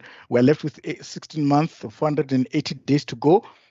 We are rather monitoring progress that municipalities are making every time. Our target is that by May next year, all municipalities should have completed this project. But well, if we find ourselves in a situation where there are municipalities that have not yet completed the project by May next year, we will use the 6 months between May and November 2024 to of course, to attend to those exceptional issues and cases where some of the meters are not reset. But coming to October is a deadline. If by October the municipality that has not yet started, we are basically gonna intervene. We're basically gonna escalate. We're gonna seek support from the relevant authorities or from other stakeholders to make sure that we support municipalities and make sure that they do reset their meters. And obviously, it will go down to percentages that if by December this year, some municipalities that may be below 50% in terms of progress, those will be our focus point come January 2024 to make sure that this is actually completed by November 2024. So issue of ESCOM, same questions to ESCOM. I think that's where we invite ESCOM in all these sessions, workshops, and all other sessions so that they can present progress. And of course, if we realize that they are not progressing, that's where we will also escalate to the leadership to make sure that they basically do this. They basically reset all the meters because it's going to affect us as municipalities in one way or another. Honorable van der Vesthuizen, In terms of municipality, you spoke of the one that is actually over 80% as we speak, Drakenstein. Yes, there are many others at the national level that are 100%. Dr. Besmodier, Palabura, many of them are at 100% as we speak. I think over 5 of them. But yes, Drakenstein has done very well in the Western Cape. We are very much proud of that, and it's actually setting an example to other municipalities. And in the next engagement, we're going to ask Drakenstein to give a presentation as to how they've made it, how long did it take, and what resources, what resources did it cost them to achieve this or to make this achievement, so that other municipalities can learn. We're going to do that, and yeah. So the other question about negotiation for low level of load shedding, I think that one, Honorable van der Wesen, I will provide a written response on that precisely because my colleague is actually working on that. It has been asked in the previous session that we had last week. There are very the lower level of units that are actually reducing or showing signs and evidence of complying and reducing the consumptions. But there are various scenarios that we're going to respond to that question. Thank you very much. Back to you, Chair. Thank you very much, Dr. Malotsi. Members, in the interest of time, I'm going to close questions for this presentation right now. I'm going to ask Councillor Maxim if you would like to have any closing remarks at this time. Thank you, Chairperson. Thank you for the opportunity. I'd just like to thank Dr. Mulauti for his presentation and the time he took to answer everybody's questions. Also, for the members present for engaging. All of your questions are important, and thank you, Mr. Mulauti, for giving the clarity. This is one very difficult topic, the energy and electricity crisis. And unfortunately, we all know it's not going to be fixed overnight, but it's engagements like these that help us come up with solutions, inputs like these that make it easier to navigate. So I'd like to thank Salga. I'd like to thank the committee again for inviting Salga. And I trust that we will overcome this crisis that we are facing, not just as a province, but as a country at a whole. So thank you very much. We look forward to the rest of the presentations. Thank you. Thank you very much, Councillor Maxim. As you said that you look forward to the rest of the presentations. If however you'd like to leave, you are excused to do so. But thank you very much once again, Dr. Malotsi, for your presentations and your questions and answers. And we look forward to the written questions that you would, the written answers that you had alluded to that you would give. Members, we move on to the fourth item on our agenda, which is the briefing from the City of Cape Town on the plans in place to mitigate load shedding. I'm going to ask Councillor van Reenen if you'd like to make any opening remarks at this time. Councillor van Reenen. Chairperson, good afternoon, and thank you very much. Good afternoon to the members as well, and all protocols observed. If you could perhaps indicate whether I am audible. You are audible, ma'am. Thank you so much, Chair. So, Chairperson, I mean, we are pleased to be here this afternoon to, on behalf of the City of Cape Town, present on the city's plans to mitigate and ultimately end this crisis within our metro. So, as we all know, the crisis Eskom is facing is primarily due to a shortfall of generating capacity, breakdowns of the power utilities' aging coal-powered stations, and the lack of adequate and timeous investment into new energy projects. In addition, Chair, maintenance failures and allegations of sabotage have left us all in disbelief as a nation.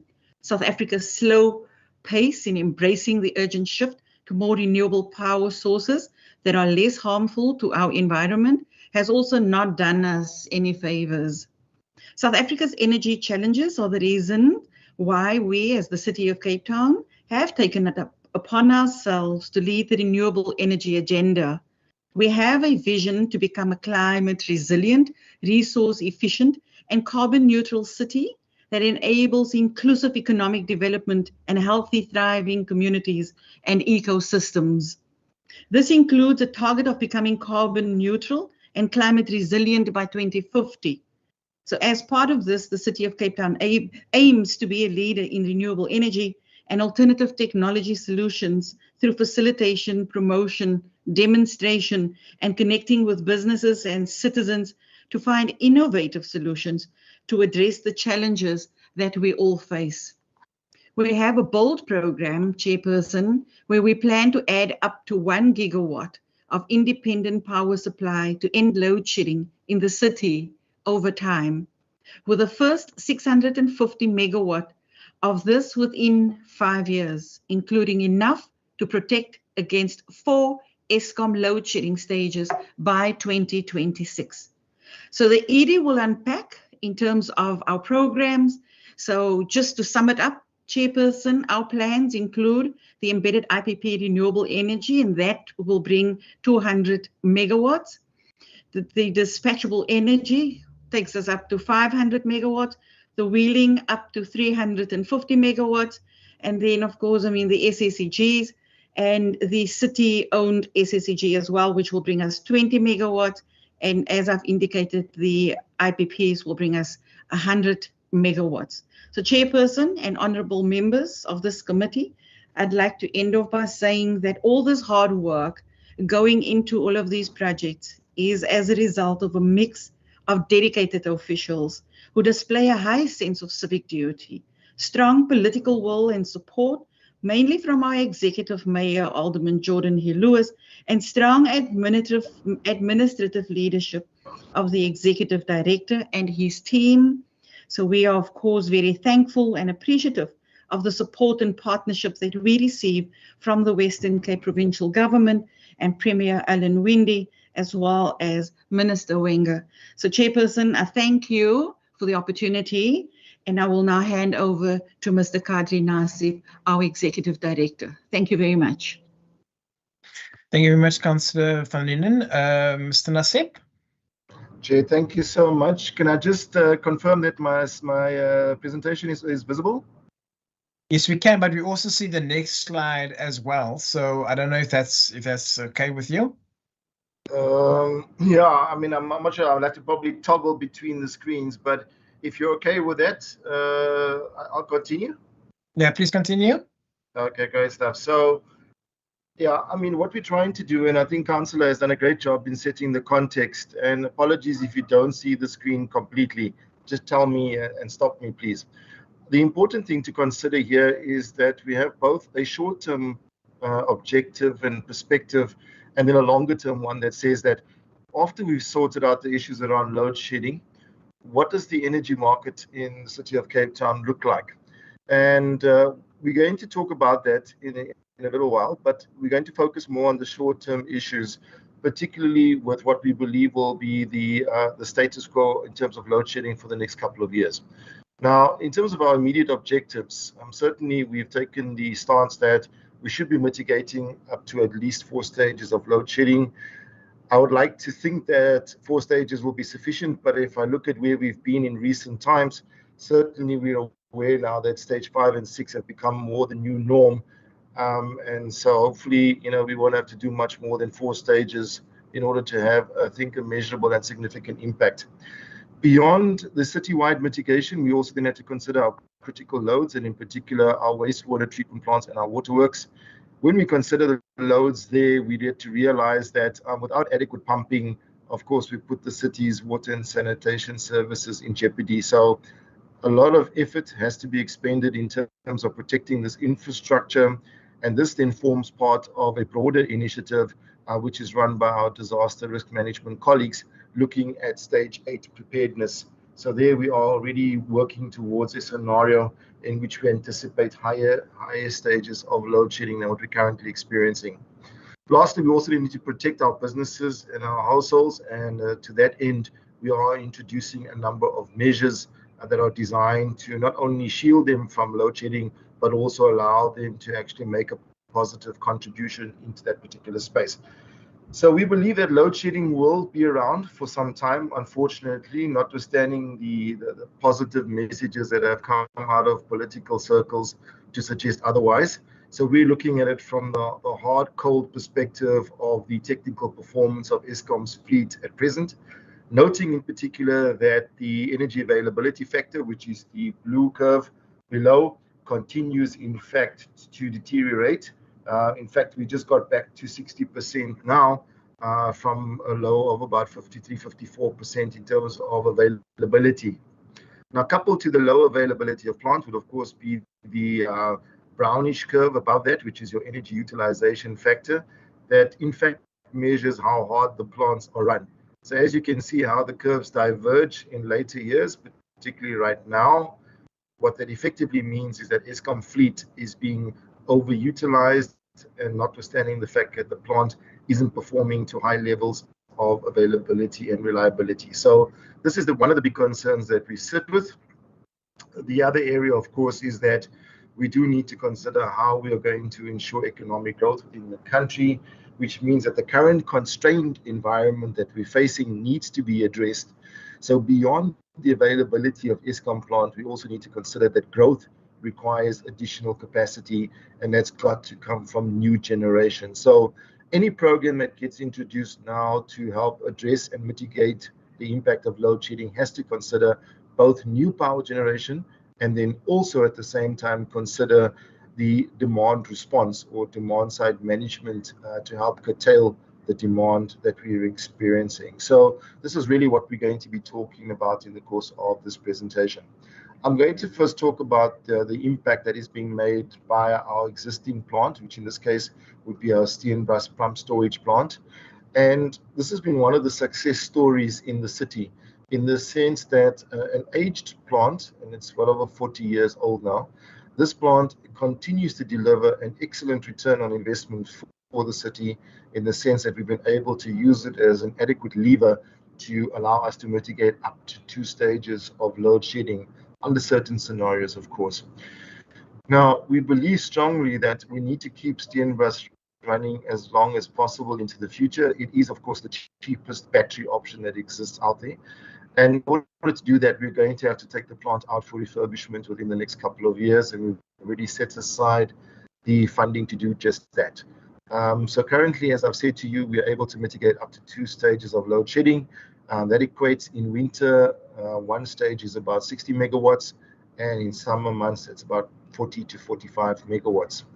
So we feel that it's already a good contribution and a good start, but we need to do a lot more, of course. And in the course of looking at what more we need to do, we'll be considering how to maximize the value that comes from a plant like Steenbras, but also potentially another pump storage plant, should that become a possibility as well. I'm going to turn my attention to independent power producers quickly and talk to you now about purchasing power from the open market. Now, we've known from experience with the REAP program and the REAP program, the REIPPP program that's run by national government, has been quite successful in attracting investment from independent sources to allow us to construct what is at least 5,000 to 6,000 megawatts of renewable energy capacity that's being added to the grid. Now, on a similar type of approach, we are looking at bringing on board independent power producers that will connect, in the case of our first program, which is our embedded generation program, that they will connect their power generation source directly to our network. And in so doing, we're looking for 200 megawatts of power. And that power will then, as I said, be fed directly into the network. We are currently in the evaluation phase, and we hope to conclude the evaluation phase at the end of the year. Another important project for us is the dispatchable IPP program. Dispatchable in this regard looks, for example, at the issues around making power available during peak periods of the day, but also outside of peak periods, so as and when required or on demand. In that particular scenario, we're looking for about 500 megawatts, in fact, and the idea is that we would be looking into entering into 10-year contracts for the successful bidders. For the embedded generation one, the first tender I've mentioned, we'd be looking at 20-year power purchase agreements. So the dispatchable one has already been advertised as of the 6th of April. and will close during December of this year. And we're expecting that the first power will be commissioned during 2026. Although for the embedded generation one, the first tender, we're expecting that power will be put onto the grid by 2025. So those are timelines that we're looking at right now for new generation. So that's roughly 700 megawatts of new capacity to be added to the grid, either directly in Cape Town in the case of the 200 megawatts or 500 megawatts from anywhere in the country. I'm going to turn my attention briefly to the issues around demand response. Remember, I said earlier that it's a combination of additional generation and then demand side management or demand response. And what's critical in this particular campaign of ours is the participation of our residential customers as well as our industrial or commercial customers. So what we've launched as well, and it probably needs a little bit more definition, is our Power Heroes campaign, where we're asking people to voluntarily take part in initiatives that are designed to reduce demand, and there will be benefits, concomitant benefits that will follow from them taking this voluntary decision.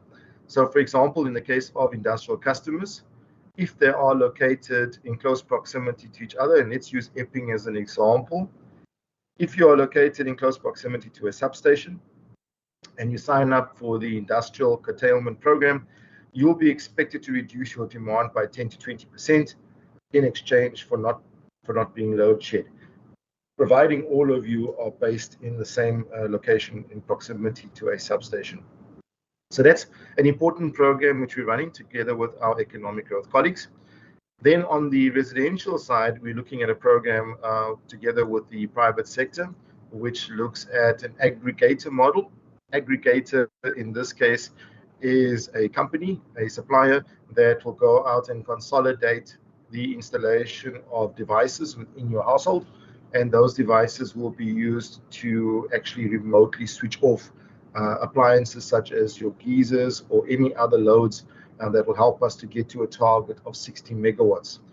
Remember, I said earlier, one stage of load shedding in winter is roughly 60 megawatts. So this program of ours is designed to get us one stage of load shedding mitigation through load control.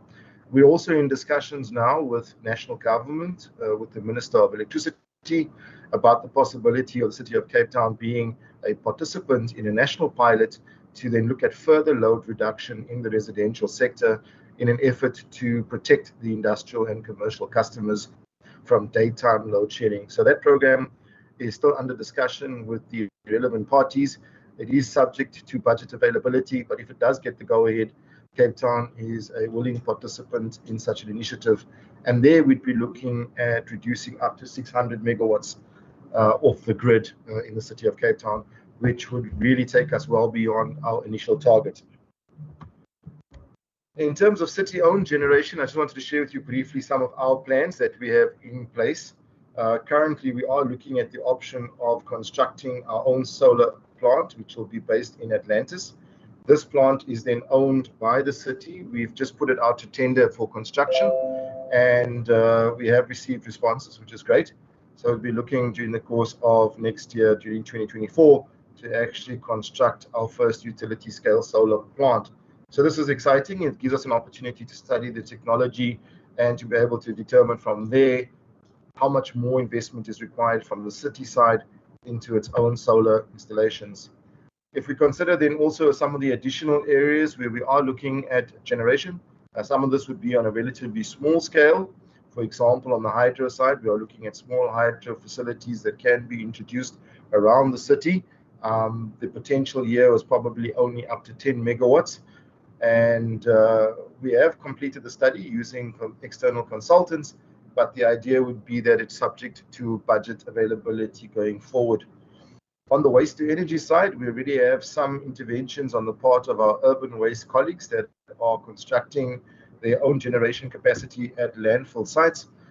We have 2 megawatts of power that's already going to be generated at the coastal landfill site in Muizenberg. And then at Vissershoek, they're looking at an even larger installation that will deliver probably in the region of about 10 megawatts. So there's quite a bit of activity within the city looking at utilizing whatever resources we can and then to generate power from those resources.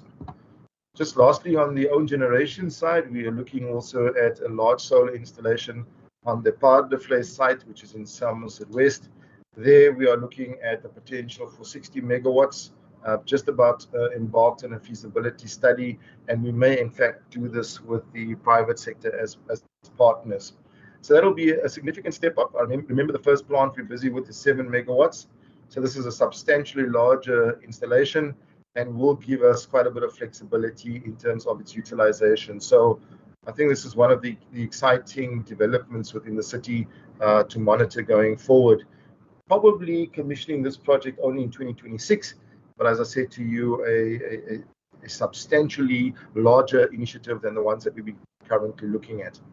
In terms of energy storage, we also see massive potential for energy storage within the city, and we're now in the process of designing a pilot project that we'll be installing within the next year or two.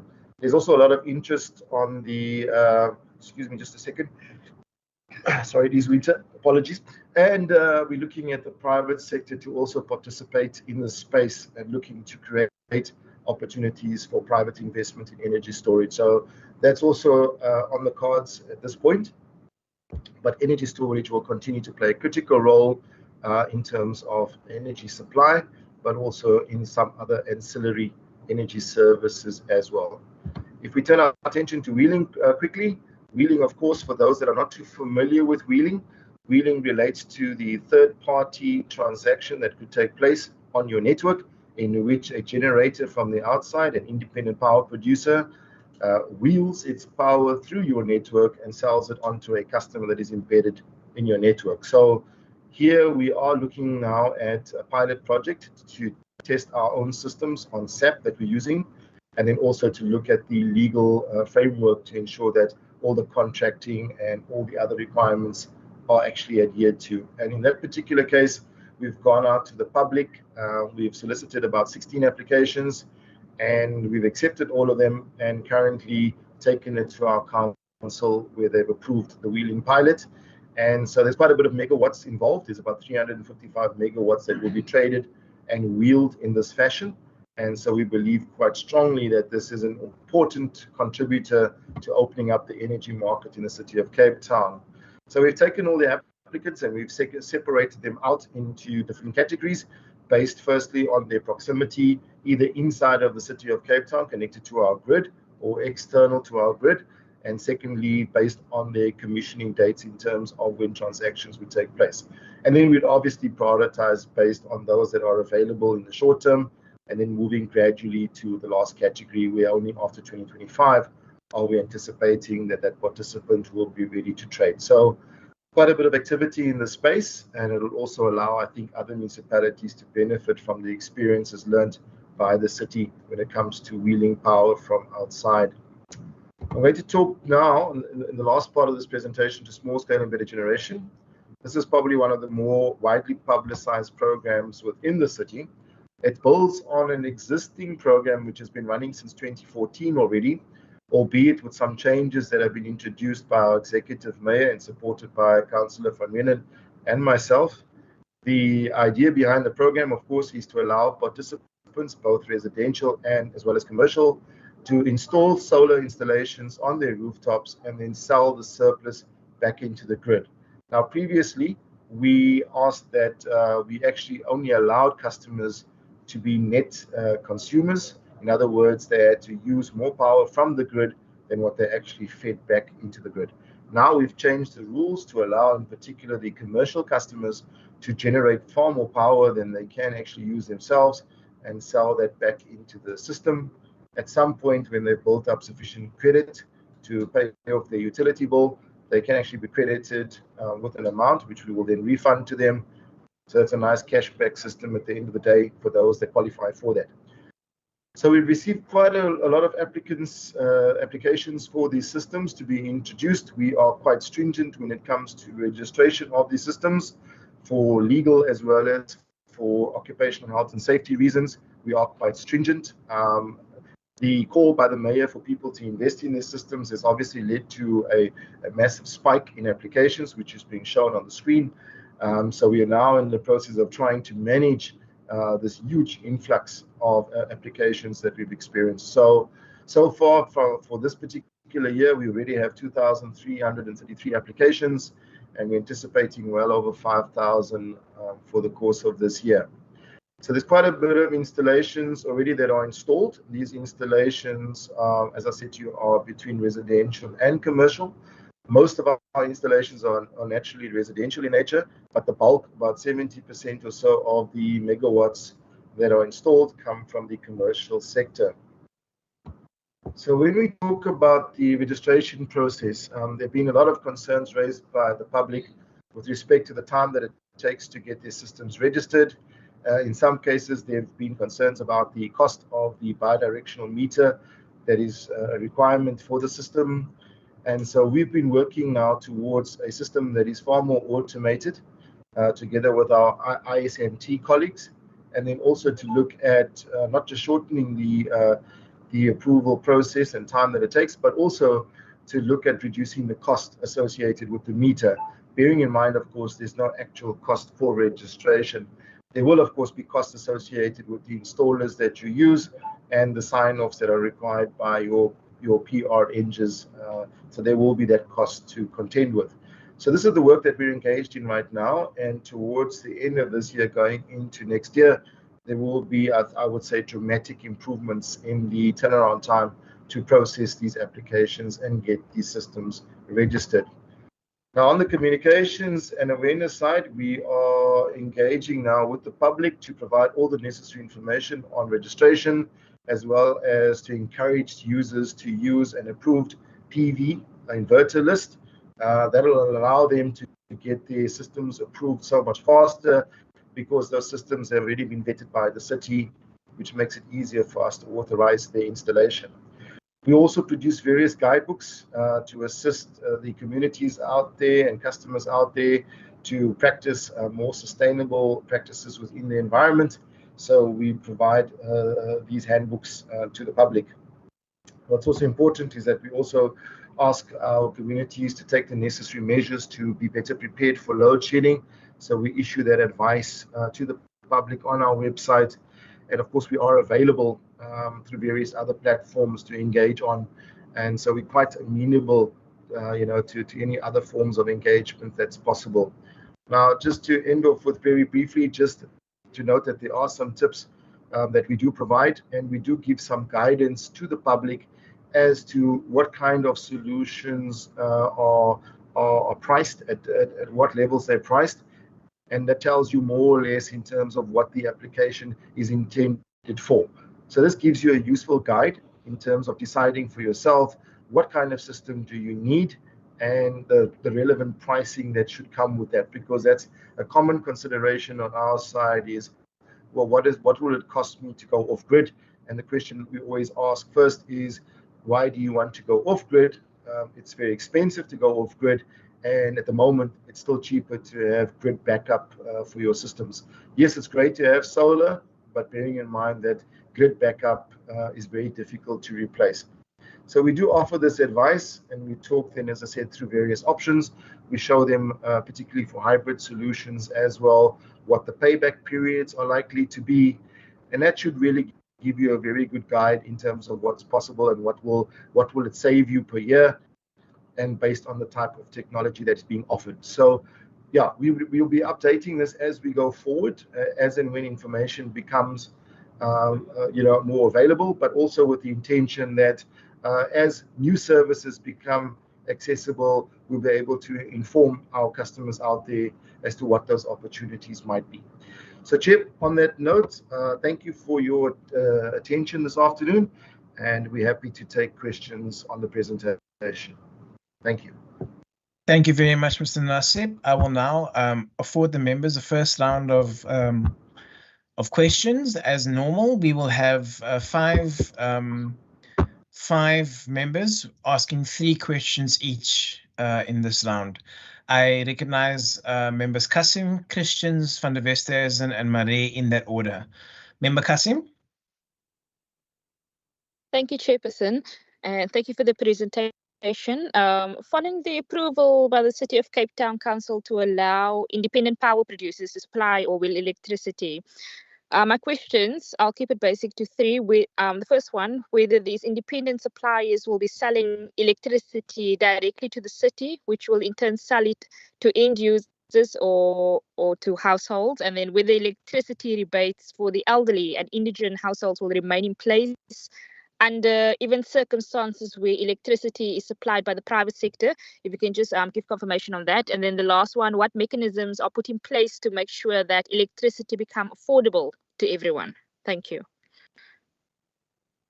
Thank you, Member Kasim. Member Christians? Yeah, thank you, Chair, for the presentation. Just a question with, we now heard the tail end about, the hybrid system of residential homes. Now, the question is, if you get the option and you go for solar, you must get, of course, approve people to do it, and people with, with experience and whatever.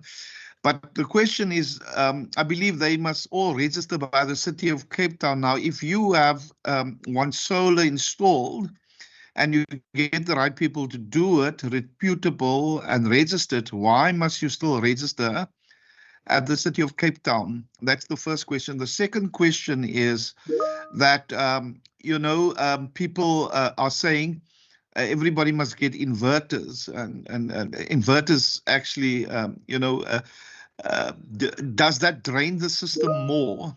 Does it take more electricity in times of power cuts where the inverter kicks in? Do we pull more from the system? Doesn't that then, if you have inverter, doesn't that then balance, take so much energy from the grid that it's actually, not an option to go by? So I just want to know that. And then maybe the last question, Chairperson, is that, how does, and it was on the screen, but how does users that can use, a hybrid system, how do they make the right decisions to have electricity supply? Because the problem is we don't know, now we don't have load shedding, and tomorrow we have load shedding, something broke down and all of that. So people, especially businesses and people that can afford it, want to use the best way going forward to make sure that they have electricity going forward. So maybe just, how does users now take, the right option combination? And like I said, though, I don't know if the inverter, maybe they can just educate me on that, if that is helping, if you extract more from the grid, because, as we heard, the demand is more than the supply, and we will always have that problem going forward. Thank you, Chair. Thank you, Member Christians. Member van der Westerhuizen? Thank you, Chair, and thank you again. I really believe that information, particularly information regarding solar installations and summaries such as that almost very last slide, is extremely important to encourage people to invest, and particularly when people can see the cost, the potential savings, and so on. I can just say that my impression is that at this point it's not necessarily cost effective, but I've not heard of a single person who installed embedded generation and that had been regretful of that decision, even if it's just for the comfort that it brings, that you will have light. Chair, I've got three brief questions. The first one is just, what is the current turnaround or waiting time for solar installations to be accredited and to be linked onto the grid in the City of Cape Town? The second one is, what is the comparative energy costs for cooking with electricity versus liquefied petroleum gas? Because I know many of my friends have already switched to cooking on gas stoves and so on. And now I'm not talking about a little gas cylinder, but I'm talking about proper installation with a cylinder outside the house and a fully gas-fired hob. And then the third one is, what is the possibility for the City of Cape Town to in future provide industries with gas pipe networks so that more and more of our heavy industries would be able to perhaps switch from electricity, and many of them are high energy users, to rather use gas and preferably in the long term natural gas. Thank you. Thank you, Member van der Westhuizen. Member Marais. Thank you very much, Chair. Chair, I'm glad the city of Cape Town is here because they are the leading metro in the whole country. And any new ideas and fresh initiatives seems always to come from the Western Cape. So I want to ask them, are we looking at fancy solutions that's very costly, or are we also looking at the more simplified answers to this electricity problem? Ireland, for instance, I've read that in Ireland, when they had this crisis, they had simple things which people had to all cooperate, like do not fill your kettle with water. If you only need 1 cup of water, you only need 2 cups in the kettle, not a full kettle. Put timers on your geysers. That geyser is on the whole day, but you're only going to shower tonight before you go to bed. So why must the geyser be on the whole day? So can they come with some bylaw that people who have geysers is not going to become compelled to fit it with timers? Do they wrap their geysers in blankets? Why not? So that it do not lose so much heat. Some people have their geysers on their roofs and the water gets cold very quickly. It's not even wrapped in a blanket. Switch off all your lights and computers at night, and that goes for offices too. Switch off pool pumps to reduce spikes. When power comes back on, a lot of people in the more affluent areas have pools and that pump is running the whole day, and when it comes on and they didn't switch it off, then there's a spike. That's one part of it. Are we looking at that? And then I want to ask the question about shale gas. Now we know that the Department of Minerals and Resources, Mineral Resources are funding exploration in the Karoo for shale gas. And this shale gas helps greatly with energy production. So you being the leader, the leading metro, I want to repeat that, most successful leading metro in the country, big enough to tackle projects of this nature, would your mayor consider looking at the possibility of using the estimated 390 trillion cubic feet of shale gas in the Karoo? If we are going to have load shedding with us right into 2026, then we better think big. We cannot go down with the rest of the country. They're going down, but the Western Cape can remain. And that is why there's a power bill, which we will be debating soon. There's a people's bill, because we want to do things our way, and that will be a successful way.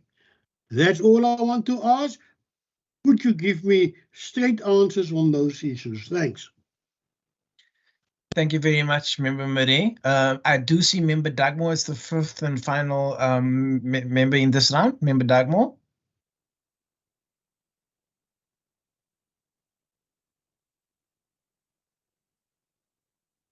Chair, is that audible? Yes, that's audible for now. Yes, sir. Okay, thank you. Thank you very much once again to the city for a very comprehensive and encouraging presentation. What I would like to ask is whether the city, and maybe I missed that, but I don't think it was mentioned, whether the city is looking at a partnership with the well, not just the Western Cape Education Department, but also the individual schools. It would be interesting to do a calculation of how much roof space. I estimate, there are probably about 600 primary and high schools in the city of Cape Town area. And as we know, many of them, have roofing, which, would be ideal for solar, although we do know that there are other areas of the province and country that are more suitable for solar. I mean, at one level, again, it's a situation that if the schools become more independent through solar, that is revenue lost by the city, who at the moment, either the city or through Eskom, provides schools with the electricity, but it just opens up a lot of possibilities for schools. So just wanted to check if there's a dedicated project in that regard, and whether there are any details. And then also, secondly, at a provincial level, the Premier and the MEC for Finance, when they announced the budget and the interventions plan, talked about providing emergency power packs, across the province and in particular in the city. So I wanted to ask whether the city is involved in that process, whether there has been any indication of the number of power packs that will be provided to indigent residents of the city, how many, and by when these packs would be available, and what would the criteria be to use. And then, my other question, and I'm really trying to get an answer to this question, the information in the public domain is that the city applied for a surcharge on Eskom provided power, which they sell on to NERSA, and that NERSA has not approved that surcharge. Yet the city is proceeding to charge electricity consumers with that surcharge. So my question is it correct and true information that NERSA has not approved that application, and whether the city, despite that, is proceeding to levy that surcharge? I'm asking this question just to establish the facts, but otherwise, thank you very much. I was going to ask whether the city has also considered reopening the coal fire station in Athlone, but I decided not to ask that question. Thanks. Thank you, Member Dagmore. If I may ask you to switch your video off because it's frozen, but we did hear all your questions. So thank you very much for that, Member. Mr. Nasib, over to you, sir. Chair, thank you. And I do have colleagues with me that are welcome to add on any responses as they see fit, including Councillor as well. So I'm going to take the questions as they were posed. So Honourable Kasim, Member Kasim, let me just come to your questions. If I look at the IPPs, the independent suppliers, so it depends on the type of project that we're dealing with. So for example, the embedded generation tender requires the IPP to sell power directly to the city, and then the city would on-sell that through the normal network process that we operate.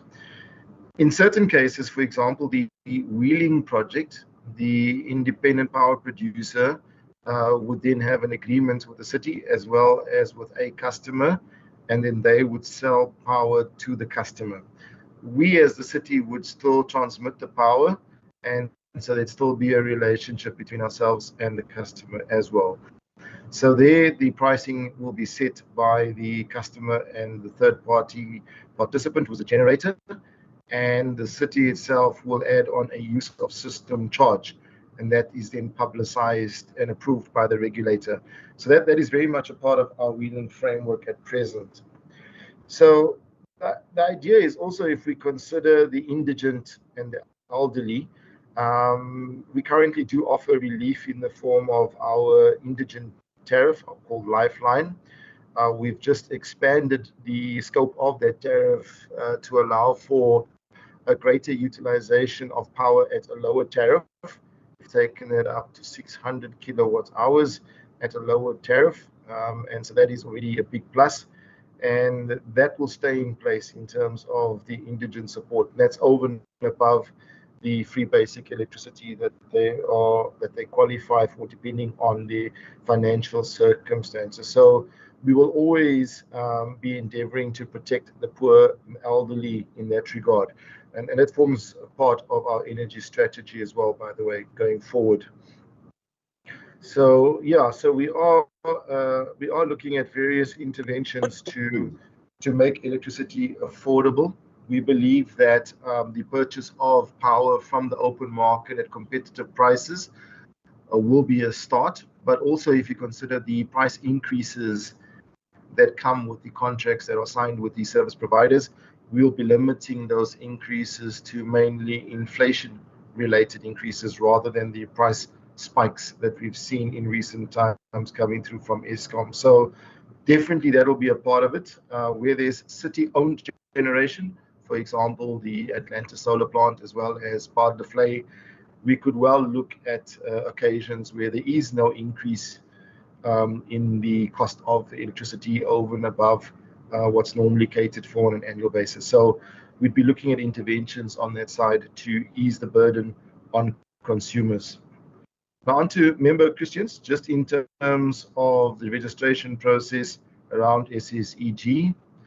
I mentioned earlier in the presentation that from a legal and an occupational health and safety perspective, it is vital that these systems be registered. Now, when we look at ourselves as a licensee and given a license to distribute power by the regulator, we have to conform with the Electricity Regulation Act in terms of the way in which the city protects the network. Now, over and above that, we also have to consider the fact that we have staff members, officials, and contractors that do work on these lines, and it's imperative that they know where there are live systems, solar systems, that are still connected to the network in addition to what's already known, and also in accordance with what has already been disconnected as part of safe working procedures. So we need to know what is where, and we need to make sure that it is compliant with the requirements of the grid. Now, it's important to understand at this stage that we are treating all the systems as being grid-tied systems, and the reason why we're doing that is because from experience, we have noted that in one particular example, an installer has put up applications for 120 systems that were meant to be off-grid solutions and ended up all being grid-tied. So unless we have the right levels of ethics and within the system, it's going to make it very difficult for us to go along simply with the word of an installer, for example. So this is why we are in the situation that we are in. Now, in terms of the inverters, and it is becoming a major headache for the city, inverters and batteries. I mean, what happens during load shedding is that we switch over, of course, to battery power through the inverter. At the end of load shedding, unfortunately, the batteries start to charge again, and it happens at the same time or instantaneously for all the systems as soon as load shedding ends. So this is creating a spike in the system, which results in secondary trips, and the whole additional load is called cold load pickup.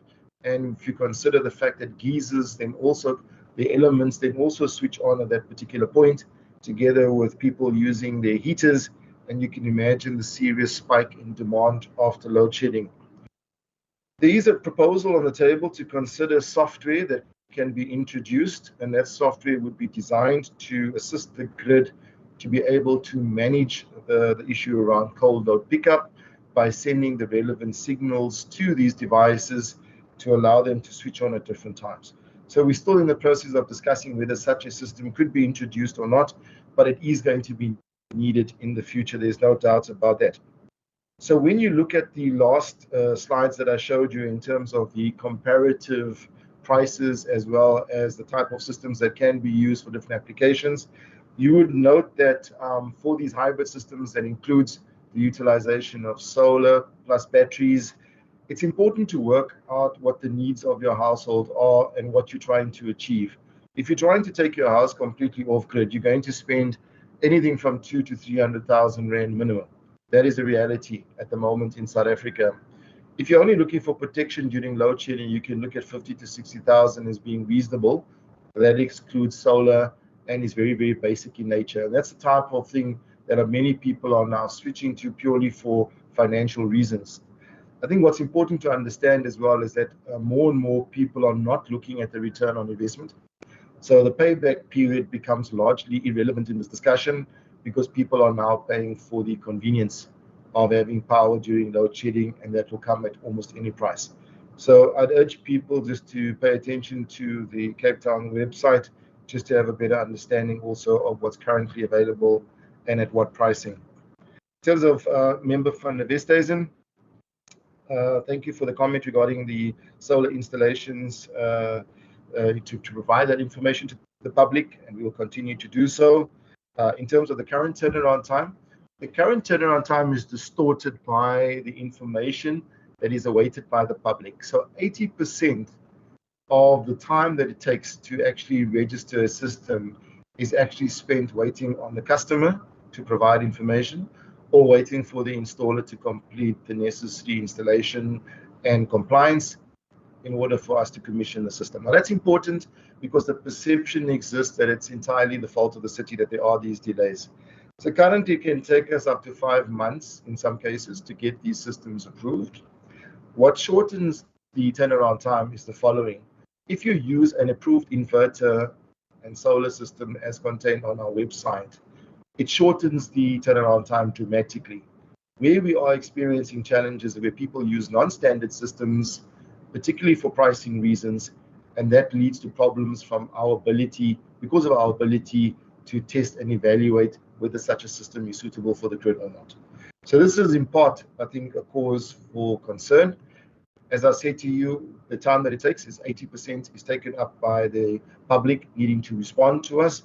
And we are now looking at ways and means of shortening that to get down to maybe a shorter period, such as a month. But that will take us into next year in order for us to get there. So there's a lot of work that's being done to get us over the line. We are acutely aware of concerns around the time, but I think we also need to appreciate where those delays come from. Member Murray, just in terms of the notion of what we are looking at, no, we're not looking at anything exotic from a commercial perspective. Our tenders are very clear in the sense that they must be commercially available technology. There are a number of exciting opportunities that are out there that need to be explored, but will be done in parallel. For example, hydrogen as a generation source of electricity. We'll be looking at that more carefully in the coming years. Also looking at floating solar. We believe that there's an opportunity for floating solar installations in the city. Wave power also creates an additional source of generation that we're very interested in, but we have not included that currently in the areas that we are assessing in terms of technology types. So here we're talking predominantly stock standard solar, wind, storage, natural gas, and there might well be some other opportunities as well in terms of considerations like that. So yes, and I also do take the point regarding the information that should be made available on energy efficiency. We do publicize in terms of our handbooks practices that are intended to ensure energy efficiency. So all the initiatives that you mentioned earlier are included in those handbooks and designed to help the public to use energy more wisely. Just in terms of the use of shale gas, yes, I believe the market will be opened up again at some stage for further development of shale gas. At this point, the city is technology agnostic. So we are not going to be considering the source of the power other than that we do have a preference for clean energy. So we do put a higher priority onto low carbon technology.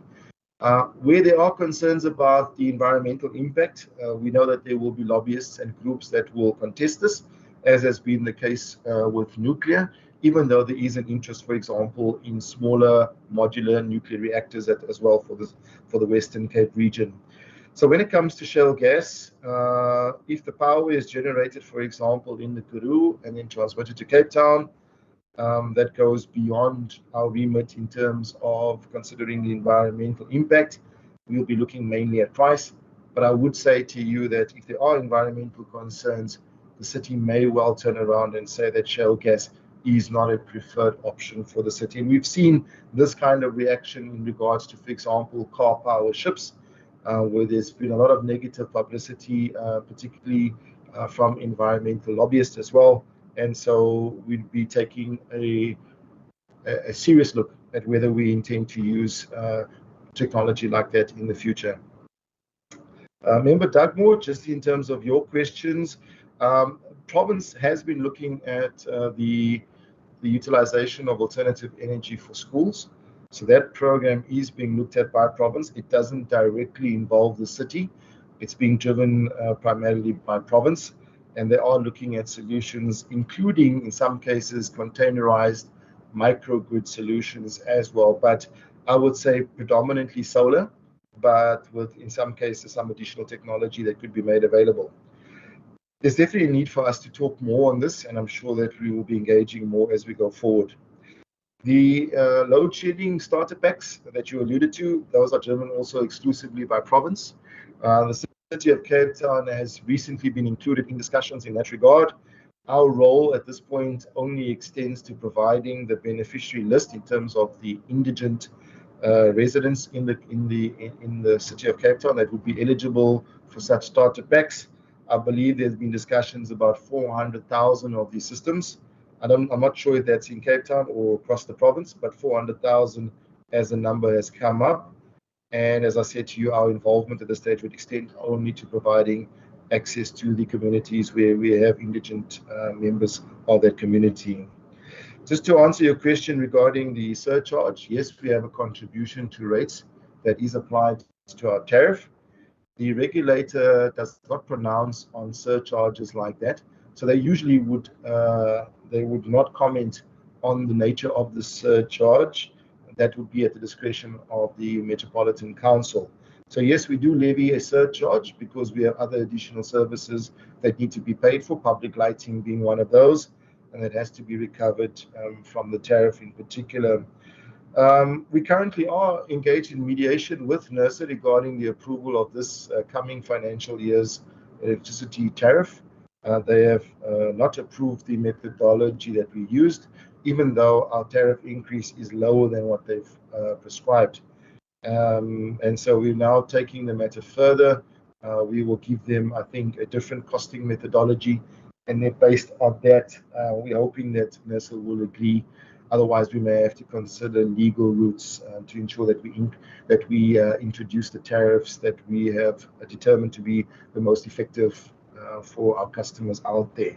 So yes, it's a difficult process because some of NERSA's processes fall outside of our approval timelines as prescribed in law.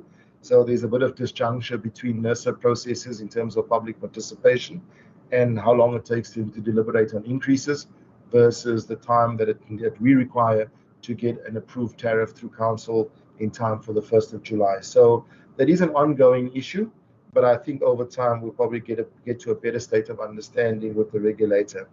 And I'm not sure if it was tongue-in-cheek about Athlone, but certainly the intention is not to bring back the coal-fired station, but we certainly are looking at other applications for the station. That includes large battery storage, and then potentially also large waste to energy, including hydrogen on that site. So something also very exciting to consider as we go forward.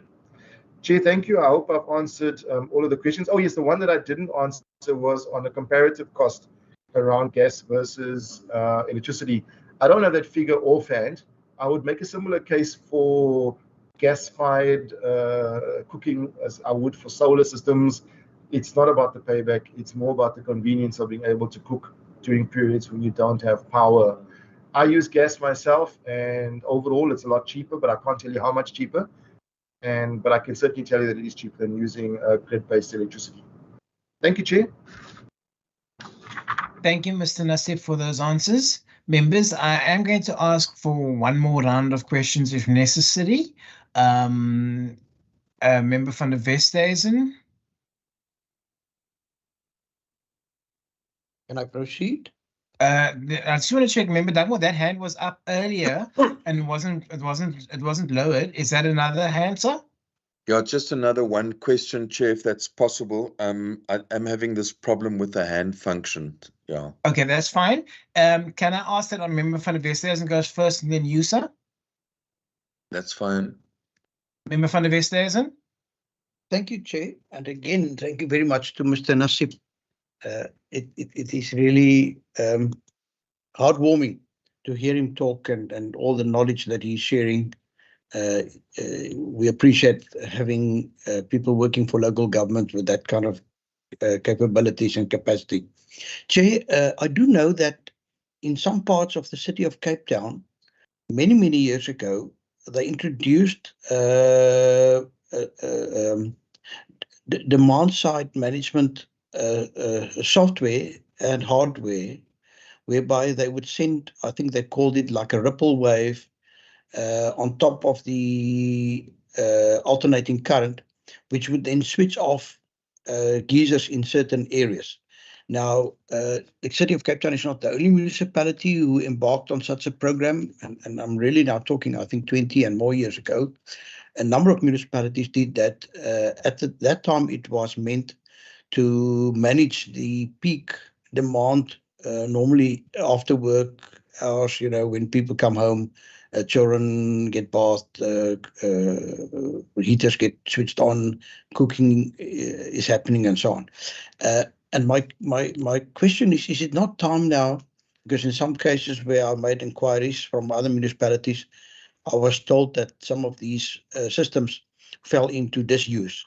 Is this not the time now to again reinvigorate that system, to roll it out to even more households, etc., and almost make it compulsory for every new residence or where people replace geysers to fit such a demand management system, particularly as Mr. Nassib has explained, when the power comes back on after a load shedding period.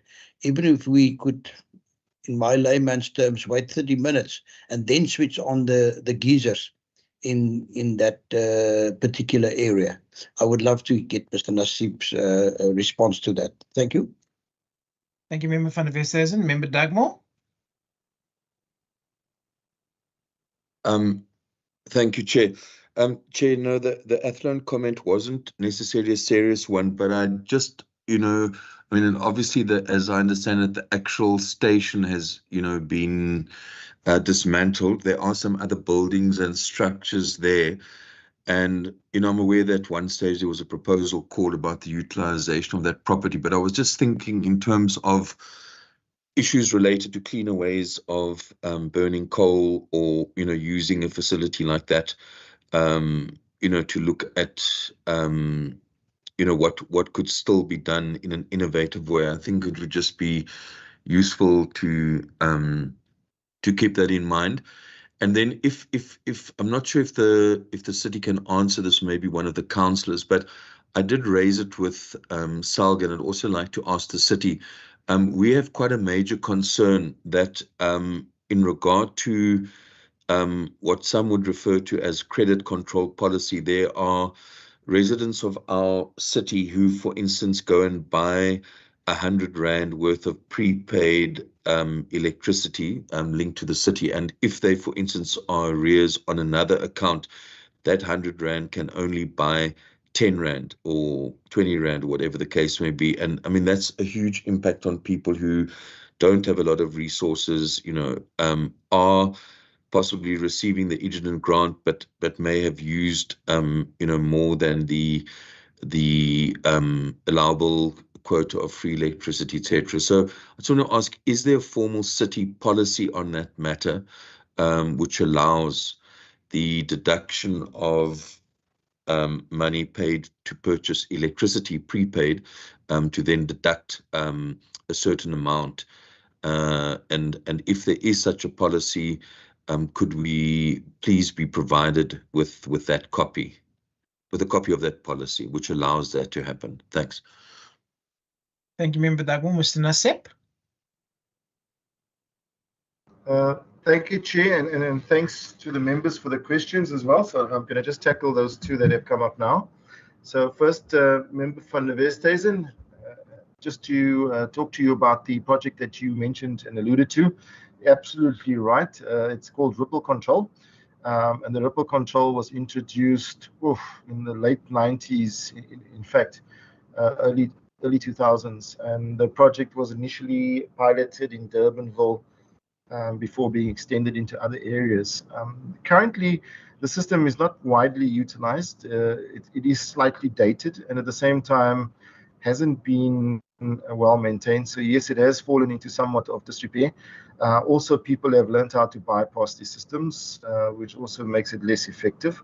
We currently can only expect to draw maybe about 10 to 15 megawatts of load reduction using the Ripple Control system at present. So it really doesn't meet our needs in terms of load shedding mitigation.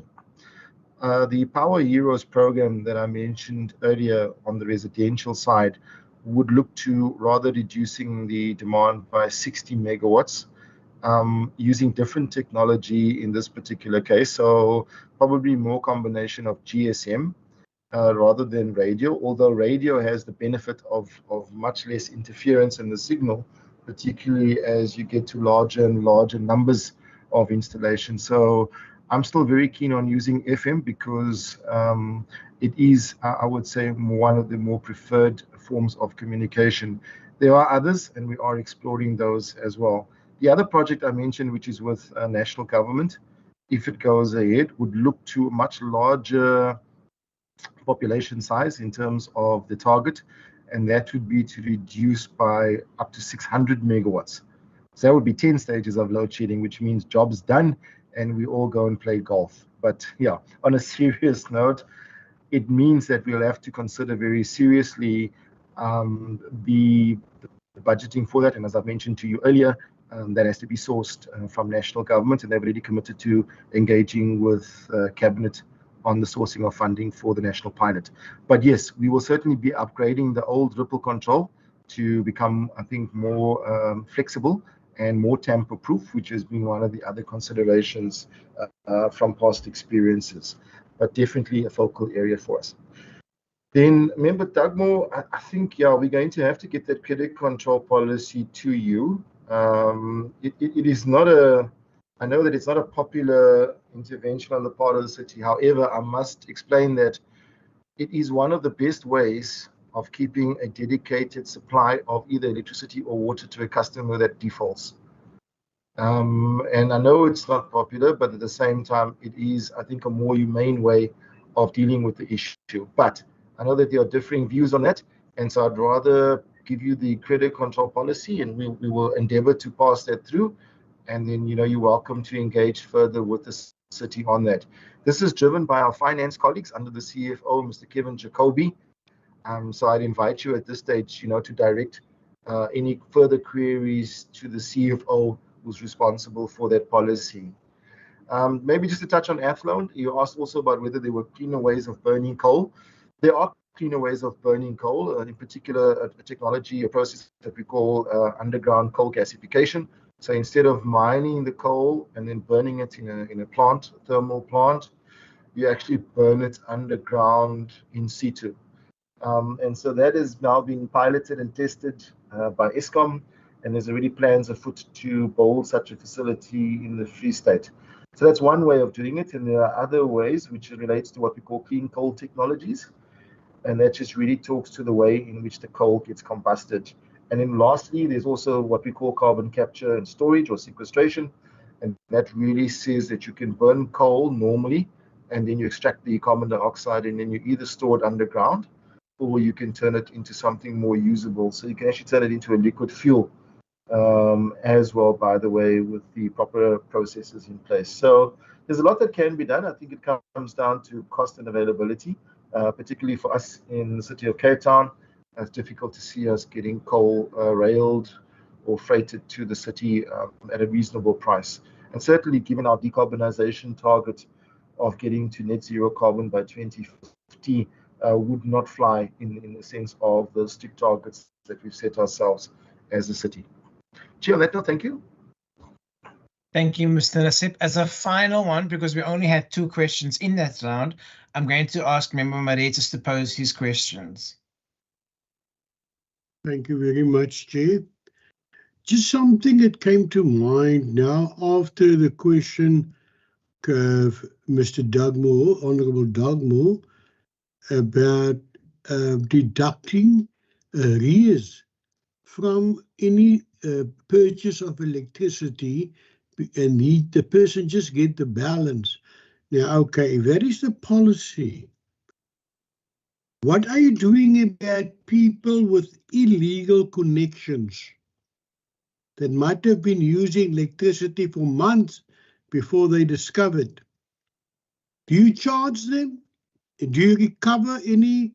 Is there any way of knowing how much electricity they used? Because there's got to be a system of treating everybody equally. The one who's legally entitled to electricity and the one who's not legally entitled to have it at all.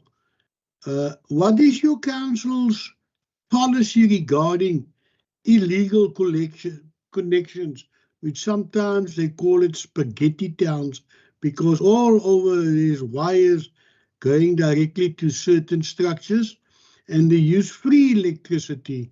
But the man who pays for electricity, they deduct his water account before he gets the balance.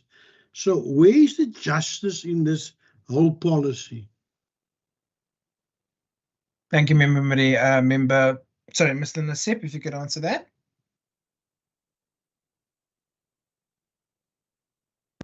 Chair, thank you so much for the question. I really want to talk about the illegal connections and the scourge, in fact, of illegal connections in the city. And, you know, it is actually an indictment, I think, of the overall system that we do have, the number of illegal connections that we do have, because it does impact negatively on those customers who, despite their financial circumstances, go out and diligently buy the electricity. So it is an indictment of the overall system. However, we have taken a tough stance on illegal connections. We routinely go out on interventions with law enforcement designed to go and remove these illegal connections. It's an ongoing battle because as soon as we remove the illegal connections, they are returned the same day. And so you probably have to go in repeatedly if you are going to have some meaningful impact. I think, yeah, at the end of the day, we also decided to put in place our own dedicated law enforcement task team. ELETU is what it's called. So it's the Energy Law Enforcement and Tactical Unit. And that unit is also then designed to go out and patrol those areas where we have a high incidence of illegal connections so that we can put together the necessary program together with SAPS as well as with our law enforcement colleagues to go out and remove those illegal connections. Now, obviously, doing this repeatedly has implications, and so you'd find that there's community unrest that comes with it, and at the same time, there's also a spillover of violence in some cases to neighboring compliant communities as a result of, let's just say, malice on the part of those residents who've now been disconnected, and they go out and destroy infrastructure in neighboring communities. So we have to contend with those social dynamics as well. So it's an uphill battle, and we certainly haven't won that battle as yet, but we are engaged in the process, and it has the full backing and support of law enforcement and together with our political leadership. And Councillor Van Renen, I don't know if you'd maybe like to comment on this matter at all. I'm not sure if you have an audio issue. Oh, okay, Councillor is there. No, I am here, but I was just busy dealing with a crisis, so I'm not quite sure, I mean, whether it is, in fact, I mean, with regards to the revenue matter. No, it's an illegal connections, but I think I've covered the illegal connections and the focus that we have. Okay. Yeah, no, I mean, just to say to Honorable Marais, that we've had several, sessions where we actually disconnected those illegal connections with threats to the lives of paying customers. And it really is not an easy task, or it really is very difficult. And so we will continue now that we have the additional energy law enforcement officers. We will obviously, continue with those disconnections, because as quite rightly, as you indicated, it is really an indictment on those paying customers. It is unfair. And so we will continue our endeavor to disconnect, but I can assure you, as soon as we disconnect, they reconnect, because they have, I'm pretty sure, they have professionals assisting them. And so it's a really very difficult task, because also, I mean, the operation in itself, it's huge, because we need to get all stakeholders on board for such an operation. So it is really, I'm almost wanting to say a nightmare, you know, when we go out there. And not easy on our officials either, because they get threatened, because often, I mean, many of them, they live in the area, and so often they are threatened by those very, communities who are, if I may say, for lack of a better word, I mean, literally, I mean, stealing from, from the city, as well as Eskom, as well as those paying customers. Also, just to indicate that we have some of these illegal connections or connectors, they live in an Eskom supply area, but our formal paying customers are living in a city supply area. So it becomes really very complex for argument's sake, Umfeleni, Delft areas. So it really is complex. It's not that easy, but we're trying everything from our side to do the best that we can to disconnect those illegal connections. Thank you very much, Chair. Thank you, Councillor Fanny. Member Maseko, I do see your hand. Thank you very much, Chair, at long last.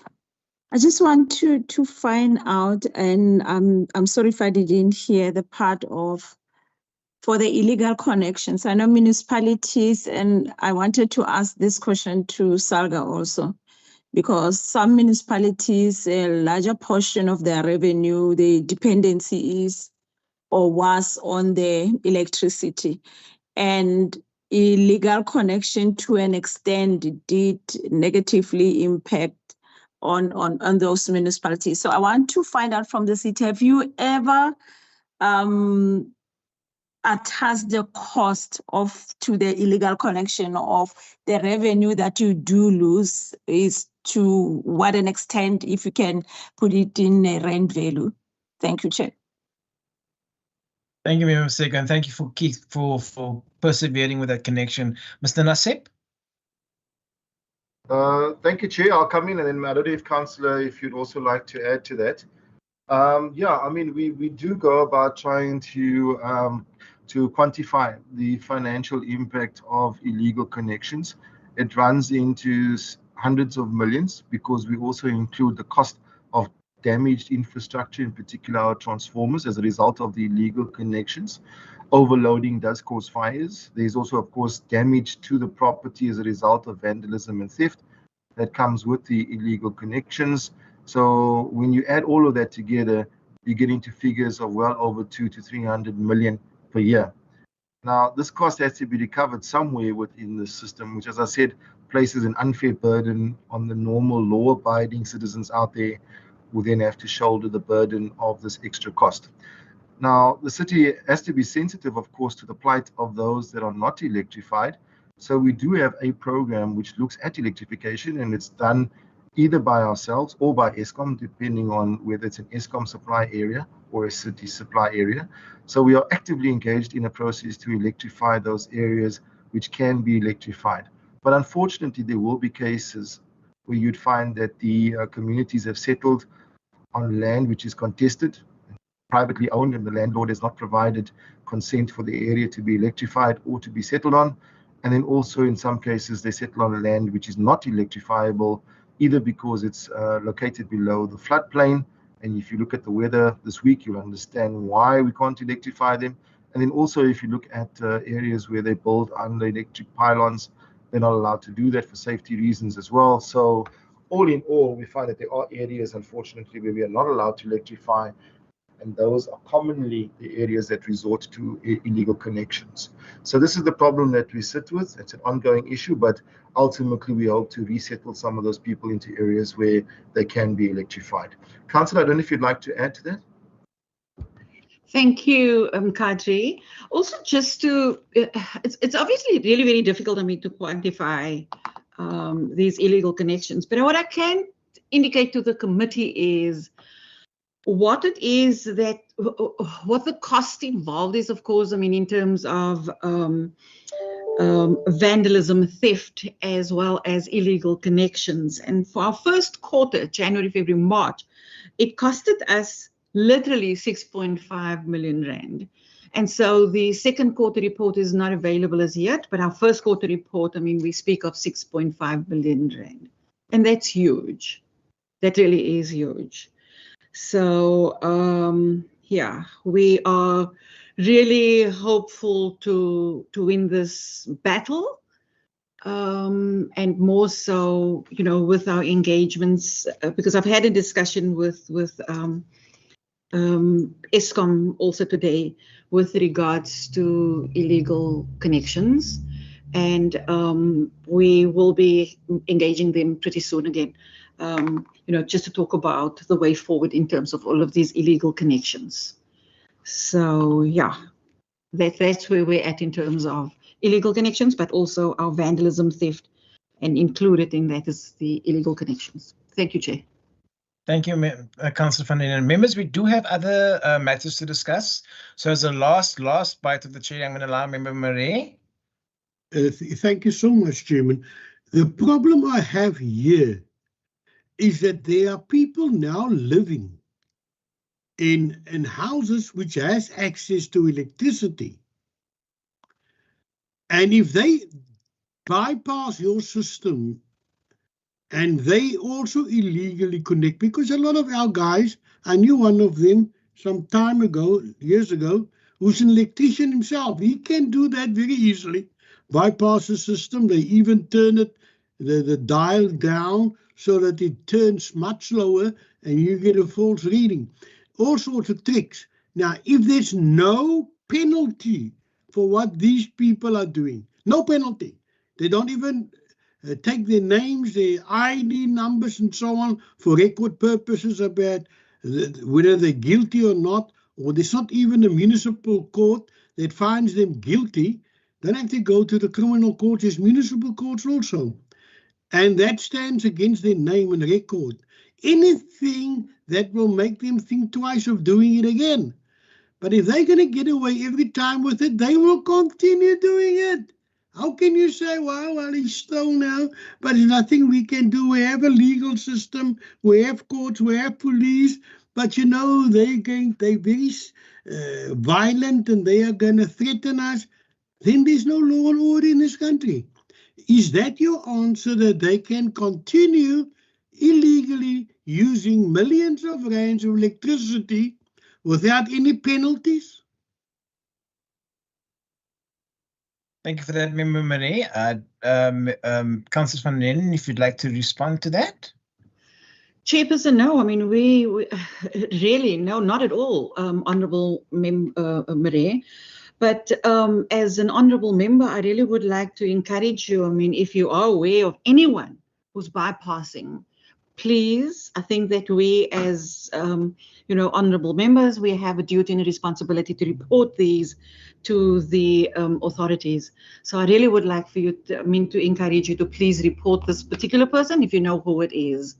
We will not tolerate that, and we have, you know, a specific department who deals with that if it is within a city supply area. So please, I'd like you to bring that to the authorities' attention, please. But not at all. It is not tolerated.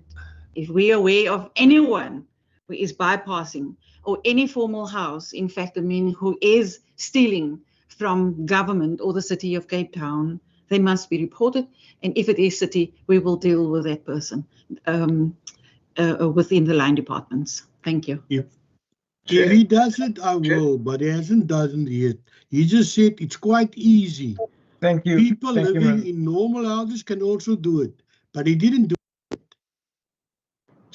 Chair, may I respond? Yes, you may, Mr. Mustip. I'm aware of your time constraints, so I will be very brief. And just to add, thank you, Councillor van Renen, for your response. Just to note also that the city manager has now decided to take a much tougher stance than we have in the past. So the normal practice is that if you are found guilty of tampering with your meter, there is in effect a contravention fee which is paid in the form of a disconnection fee, and you then have to pay. And then also we look at the arrears, and then we penalize you further with having to pay all the arrears that we calculate. Now, over and above that, the city manager has now insisted that we look at prosecuting those found guilty of tampering with their meters, and that extends even to employees of the city. So that's a hard line which has now been taken by the city in an effort to curb this practice. Thank you, Chair. Thank you very much. On that note, I'd like to thank Mr. Nassib. Thank you, sir, and thank you to Councillor van Renen for your presentation and answering the questions that we have of the members. I'd also like to thank the members for their questions. Councillor van Renen, Mr. Nassib, and your team, as well as any other members from SAGA who are still on, you are excused from this meeting, and thank you for your attendance and your input. We greatly appreciate it. As the committee has some committee business to deal with, you are excused. Thank you so much. Thank you, Chair. Thank you to the members. Thank you, Chair, and thank you very much, members, for the opportunity.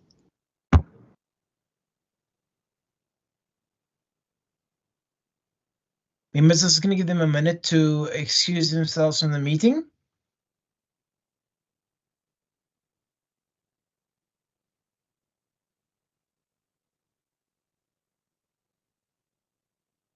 Ms. Kluti, can we continue? Yes, we may, Chairperson. Thank you very much. Members, we will now move on to resolutions and actions. I will now take hands for resolutions or any actions that may be required.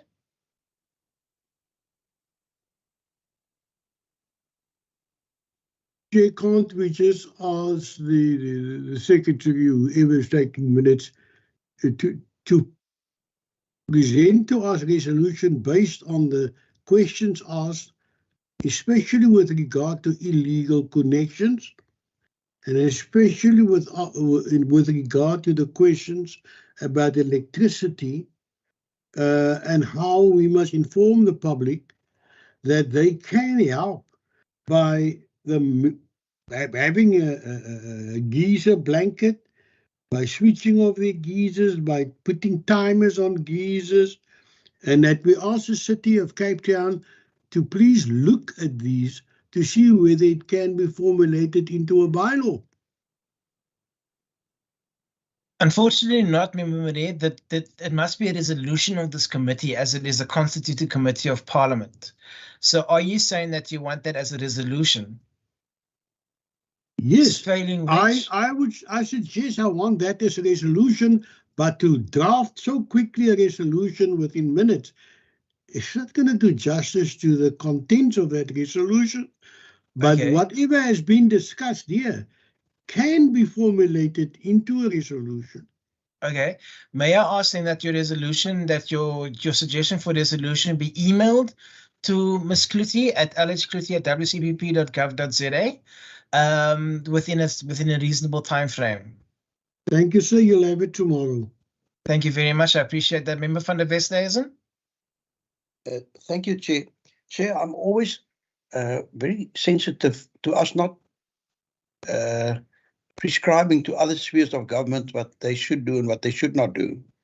Perhaps if I could start with a positive and just say, I think I propose that as a resolution, we appreciate, recognize and appreciate the City of Cape Town, as well as SALGA, presenting to us today and for the information that they have relayed to us, and particularly for the considerable amount of work that they've done to try and assist with this electricity crisis that we have.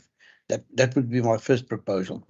The second one, and this is where the sensitive part comes in, I have heard that it can take up to 5 months for somebody that has installed embedded generation, solar panels on his or her factory roof or house roof, to be inspected and then be allowed to link onto the grid. I think the extent of the crisis is such that, I find that really, really problematic. And can I then therefore propose that as a resolution, we minute that we noted that due to the probably sharp increase in the number of people that have applied to have these solar installations accredited by the City of Cape Town, that a considerable backlog has developed, and that we are concerned about this, and that this may have an adverse effect on the rollout of further photovoltaic or embedded generation by residents in the City of Cape Town. I think if we word it sensitively like that, hopefully the message will still come through without us being in any way prescriptive. Those are my proposals. Thank you, Chair. Thank you, Member van der West. There's a Member Dagmore. Chair, thanks very much. Chair, I'm just a little bit uncomfortable about us adopting resolutions other than, welcoming the presentations, because, I have an understanding that we're busy with these hearings and engagements, and that obviously we will decide to produce a report at some point.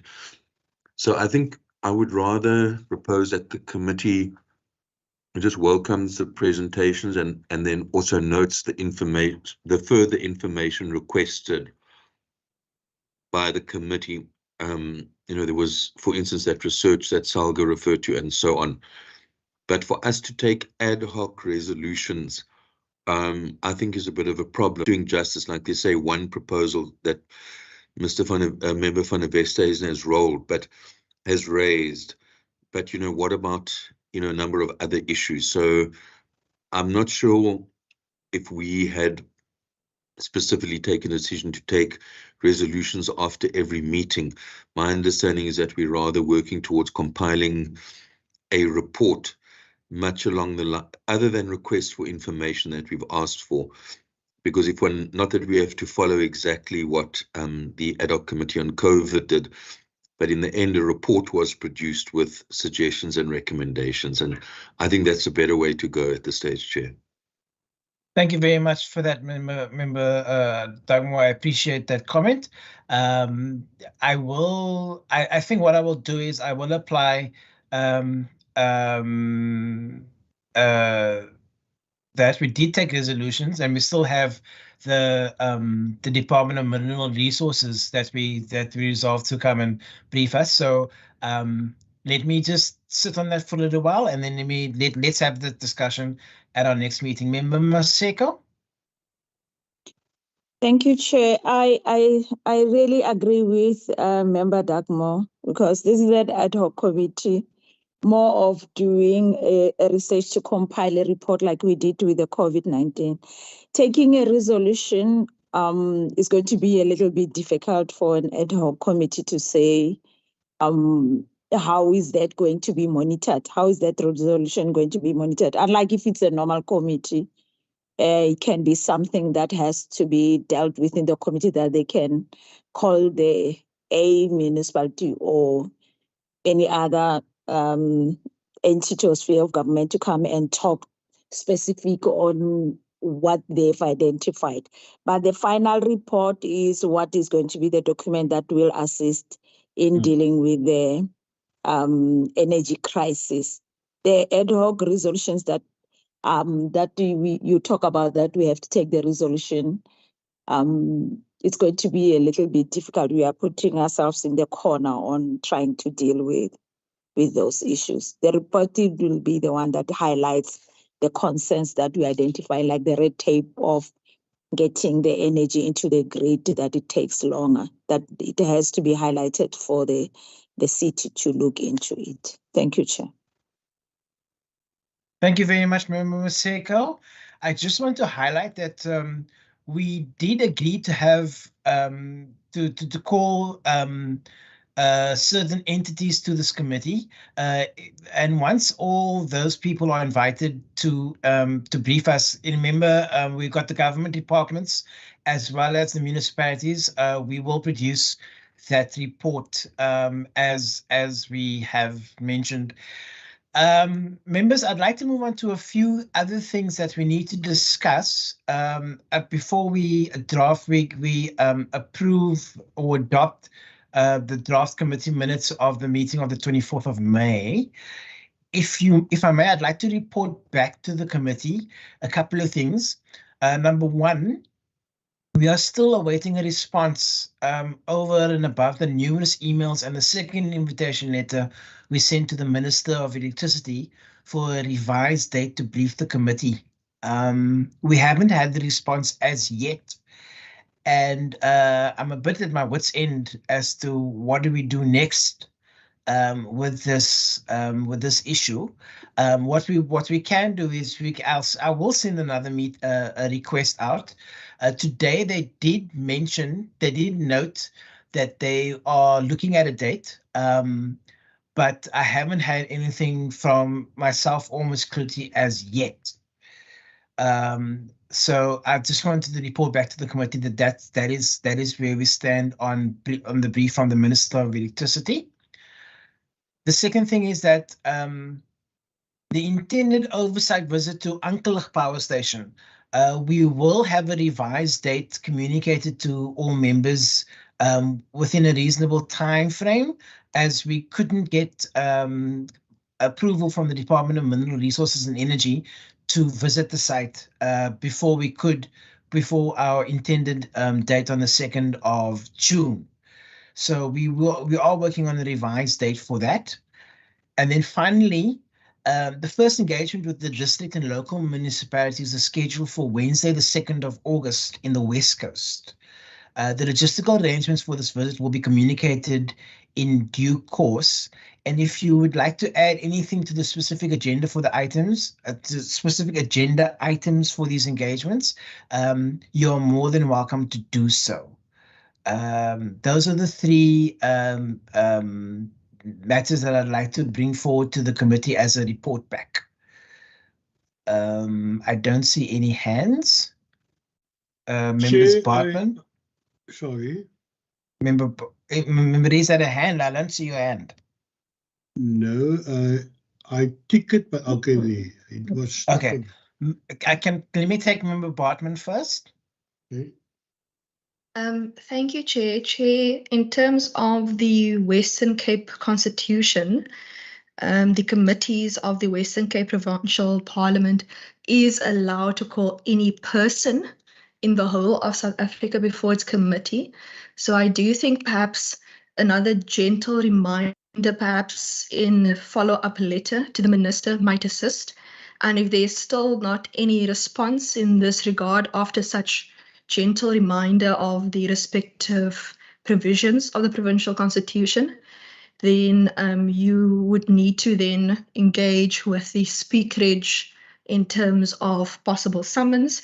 But obviously, in terms of our procedures, we try to obviously avoid that, because in terms of intergovernmental matters, we would always like to know that people would want to come and present. National governments and ministers have been before the Western Cape Provincial Parliament before. Even local government municipalities have been before the Provincial Parliament before. So that's usually a very last type of resort. So my suggestion would be is to do maybe a follow-up letter with those gentle reminders of the respective provisions. And then just in terms of a request or possible consideration for the oversight visit, that we just remind the municipalities that when we do come to them, to please just forward our invitation to the respective councillors as well, because sometimes in one ward there might be more energy producers or more energy generators or distributors than others, or there might be a particular area in municipalities where there are more, for example, wind farms and solar farms and so on than others. So the respective interests of the community in different wards might differ. So just so that that it's not just maybe, you know, the MMs and mayors with us, that the respective ward councillors are also afraid about our respective content of the committee. Thank you. Thank you, Member Bartman. Member Maseko? So sorry, Chair, Member Bartman has covered me. Thank you, Member Chair, Maseko. Chair. Member Dagmar? Yeah, Chair, I'm not quite sure if I understood Member Bartman. I mean, talking about summonses and that. I'm not sure if she was referring to the Minister of Electricity, but my understanding from what we've heard from you, there's been no resistance from that minister to attend. But maybe I've got the wrong end of the stick. Maybe she's referring to someone else. My understanding was that the Minister of Electricity was called or had to attend a cabinet meeting. So I'm not sure, you know, if anyone asked up to now to attend this ad hoc committee has in any way given an impression that they're not willing to. Because I think, you know, the last thing one needs to do is to write a letter citing provisions and of what powers we have if there's a willingness. I mean, that's the last resort. So could I just try and clarify through you, Chair, did anyone up to now actually refuse to come to this committee? Thank you, Member Dagmar. No one has refused to. And Member Bartman did allude to the fact that we're going to send a gentle reminder to the Minister's office to request that, you know, we make good on his willingness and to appear before the committee. So we're going to send a gentle reminder, and we're going to keep going, and as a last resort, if it should come to that, because we don't want to put any intergovernmental relations at risk here. So that's what we're going to do. Member Marais? Yes, thank you so much for Honourable Member Bartman who put things into proper perspective. We are just not a committee that can be looked down on and can be delayed, and it can postpone and postpone. It's time that they take us seriously. So whatever Honourable Member Bartman suggested, I am fully in agreement with that proposal. Let it be gentle, but if you are too gentle, everybody walks over you. Thank you, Member Marais. Member Christians? Thank you, Chair. Chair, you know, I just want to also just add to this matter. We are a committee and we're supposed to, you know, do what is in the best interest of this committee. And I also want to just second that proposal. Write a letter, just a reminder to say, Minister, you know, you gave us a date and then you had a cabinet meeting and then you had to do something else and he never turned up for that meeting. You subsequently wrote more letters to invite, and now we ask him another time. I mean, if that is not disrespectful for not pitching up, then I don't know what is disrespectful is.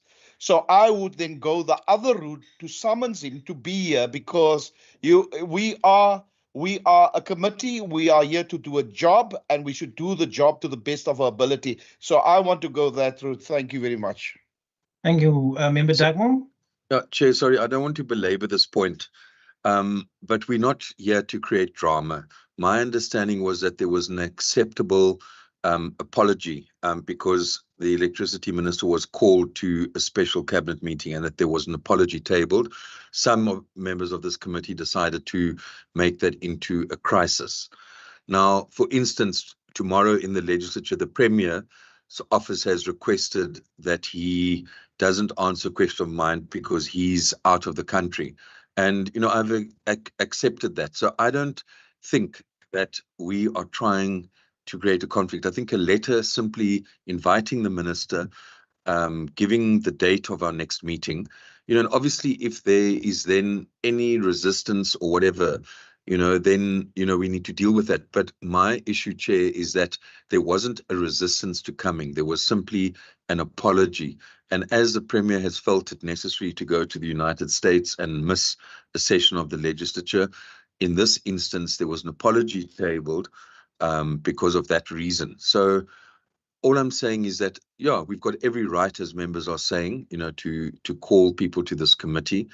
But where there isn't resistance, I don't think we should get into the business of creating unnecessary antagonism. This whole committee is based on trying to seek solutions, being critical about what's happening, and so on. So, but Chair, I think I would just propose that we leave the drafting of the letter in your capable hands. Thank you. Thank you, Member Dagmore. I'm going to rule on the matter before, but before that, Member Maseko. Thank you very much, Chair. Chair, I think majority of the committee, we agree that there's communication that has gone to the minister. He doesn't have to say, I'm not going to come. He can send us many apologies. But we are dealing with a crisis of the energy, and we need to get the action plan that is with the new minister to say what is it that is going to happen, so that we can compile our report knowing that what is it that we can advise in the province about the energy. So if it's not urgent, I don't know what is it that we have to do. And if we have communicated more than 3 times with the minister, and all the time it's a moving target, whereas we are going to talk about the energy that has to do with his portfolio. I don't know what else can we say from this committee. So we are going to write the gentle letter, and majority we agree, and remind the minister that needs to come to talk to us. And if that doesn't happen, there are processes that are in place that we'll have to activate to make sure that he comes to talk to us. Chair, that will be the last from me. And I think you can do a ruling and we can adjourn this meeting. Thank you very much, Member Maseko, and members, all for your input. I'm going to agree with Member Maseko, Member Dagmore. I'm going to write one more letter, gently outlining the fact that he agreed to the minister agreed to come and brief us. We're now going to offer him a third date, or a date of his of his convenience, and we're going to request that he comes and briefs the committee as he agreed to do initially. So that's what we're going to do, and then I will, once we draft it and send it, I will then brief the committee as to his response. Either via in the next committee, or when we do have a response from him via myself or via Ms. Kluti. Thank you very much, members. The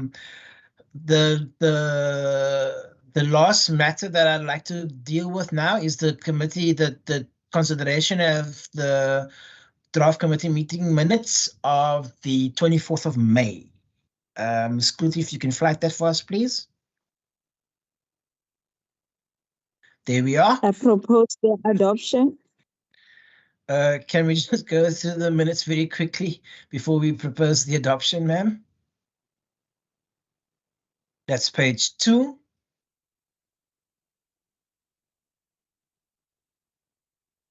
And that's page 3. Chair.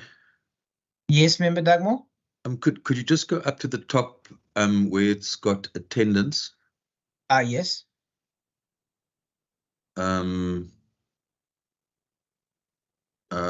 Yeah, that's fine.